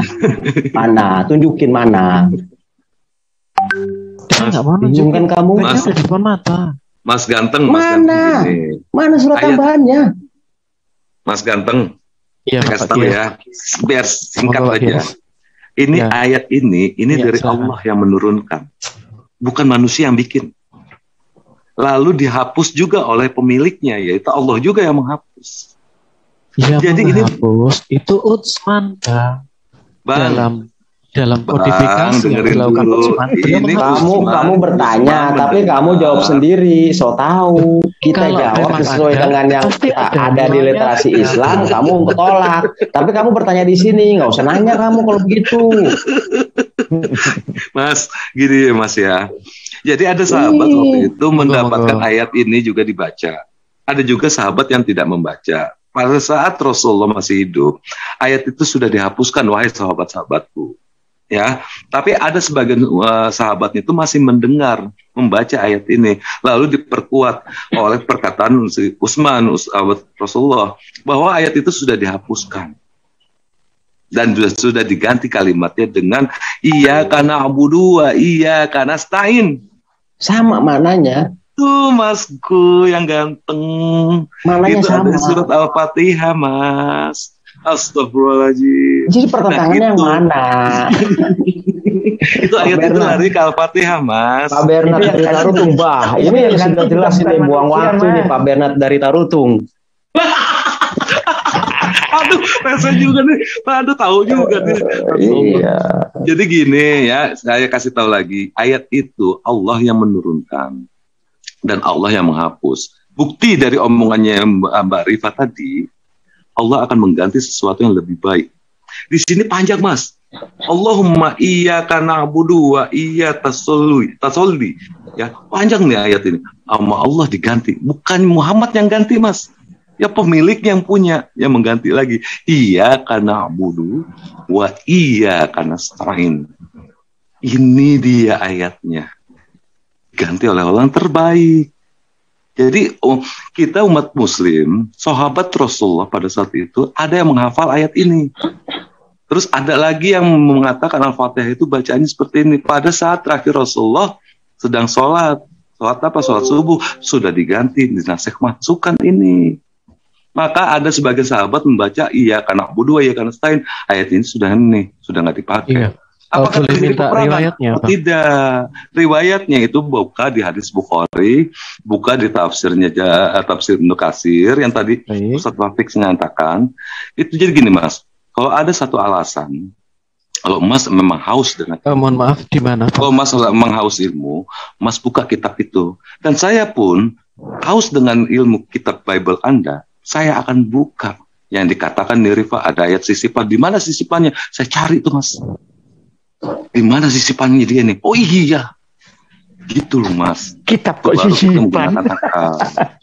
ya ini ayat kita ada sisipan, tambahan. ternyata di Nah, sana kitabmu dituliskan itu oleh lebih penulis berbahaya bahwa ayat lagi, ini Mas. tidak pernah tertulis di manuskrip Kalau manapun. Al-Quran dibanding Bibelmu, ya Allah. Bang, Beda. Antara itu langit dan narasi bumi. dari Anda sendiri, bukan dari sumber. Bukan, sorry Mas, kita nggak pernah menggunakan narasi diri kita. Saya menggunakan narasi sesuai dengan literatur yang kami baca. Iya. Jadi Ya, sekiranya untuk masalah itu bukan Bible dari Anda, Allah, masalah Bible pastilah Anda mereka saya menemukan literatur. banyak hal yang bertentangan di dalamnya. Lah ini saya baru Pertentangan Oke ya, mana kalau sih? Mas Ini bilang ya, katanya Bang. bertentangan ya. Ini Astagfirullahaladzim, ada orang nih. 51 Gak apa-apa. perbedaan. Tunjukin nama saya ada satu ayat perbedaan bertentangan di dalam Al-Quran. Nanti Silakan, Bang. besok saya kasih alamat saya, tolong anterin saya ke kolam renang baptis saya. Kalau ada di Al-Quran yang bertentangan, tolong baptis saya. Kalau ada di Al-Quran yang Kenapa enggak bertentangan sekarang ayatnya. aja, Bang? Kenapa? Silakan tunjukin Silakan. nama saya. Ini, Sekarang juga Abang bisa ada melihat ayat yang bertentangan. screen enggak? Ada lihat screen enggak? Tapi kalau Bisa lihat screen seandainya nggak? ada di ayat Anda yang bertentangan tentang masalah eksistensi agama Anda, Bisa apa share screen yang nggak? Anda minta? Bisa baca share screen saya? Ini dari situs Muslim sendiri. Di mana? 51 varian tekstual. Yang mana, Saya Mas? baca ya. Yang mana? Coba tunjukin nama saya. Nah, ini adalah has, ini Santai. adalah wars. Ya. Apa tadi? Masih kayak gitu lagi. Kemudian, Aduh. Mas, Mas, kalau Mas, luar sama itu Mas, mana pernah baca nggak Amsal nggak? beda. Aku Mas, tak bacain Mas, gini ya, Mas. di Amsal Kalau itu ada seperti gini, ini ayat. gini Ketika tak kamu bacain ya. berbicara dengan orang Aduh. bijak, Wah, bikin mandi, silakan, Sa. itu tertawa dan mengambil. Mas, gini tak bacain ya. Banyak yang Tertawa hafal dan itu. amukan. Wadduha, lalu ada yang baca wadduha. Apakah itu beda? Enggak. Sama. Nah, ini apa, Bang? Mas, gini ya. Gini nih ada yang ngomong ojo, ada yang ngomong aja. Saja. Sama kan artinya. Lalu wadduha walaili Ija saja. Memangnya itu beda? Amir sama Coba. Emir. Tuh Turki bahasanya. Emir, Itu Amir. Kirot itu Gitu. cara baca, Mas. Kira Mas. itu baru Ya, cara dikit. baca. Siapa namanya nih? Kristen. Bagus juga Anda membaca Quran untuk memahami. Tapi pertamanya seperti itu, mencari kelemahan-kelemahan Quran. Nah, tapi gini, nggak nemu. Pak Bernard. Itu bacaan itu ada Pak gini. Bernard, Bacaan begini, itu Pak. ada apa itu Nah, ada 6 yang perbedaan-perbedaannya. biasa. Iya, dibaca. daripada mengkritisi Al-Quran, lebih baik dia belajar bahasa Indonesia dulu dengan baik dan benar. Tapi gini loh, Mas, apa yang tadi mengkritisi siapa namanya lupa saya. Kalau seandainya ada di ayat Anda yang bertentangan dan berselisih paham, apa jaminan Anda ke saya? Maaf ya, saya nggak Iya. butuh Anda untuk masuk Islam. Ya. Islam itu Oh, sudah kafir. Karena gini, Bang, di tempat kami tidak pernah ada ayat yang seperti ini. Sekiranya bukan dari Tuhan. Oh, Kalau ada Anda di- saya tunjukkan ada Mereka ayat Anda menunjukkan- yang berselisih paham, Anda meyakini Sebentar, nggak? Bang, Anda Bang, bakalan sebentar. Iya, Anda kalau saya tunjukkan ayat Anda yang berselisih paham, Anda meyakini nggak tanpa melarikan arti ayat tersebut ke kitab yang lain dengan asumsi Anda yang liar itu? Saya Bukti nggak? tidak akan ini, Bang. Saya tidak akan mempermasalahkan. Anda meyakini nggak, mengimani nggak setiap ayat-ayat Anda? Oh, dia Anda nggak masalah nggak pernah berarti. janji seperti ini. Pak Itu Bernard dia firman nggak Tuhan. masalah. Tak bacain ya. Kitab dia mau Tak bacain. acak-acakan, mau acak-adut juga nggak masalah dia, Pak Bernard. Yang Oh, penting tak Yesus bacain ya. Tuhan. Turunnya, Bodo amat dia gitu. turunnya Al-Quran tidak ada keraguan padanya. Ini kayak La raiba fihi. Exactly. Kemudian- Betul sekali. 2 ayat 2 tidak ada keraguan. Betul. Kemudian 10:37 tidak Ya. mungkin dibuat selain Allah. Ya, Nah, Betul. lalu Terus apa Lalu? lagi? Ayo, apa lagi? alah, Apa lagi? Ada lagi ayat segel tuh, ayat Bertentangan segel dari gini. ayat Al-Quran tuh. dari penciptaannya Ayo. Tuhan dengan Sehingga apa kami yang menurunkan diciptakan. yang seperti ini. Kemudian Gini. tidak ada keraguannya. Nyam, Kemudian Mas. yang terakhir, sabar kalau dulu. itu bukan dari Tuhan,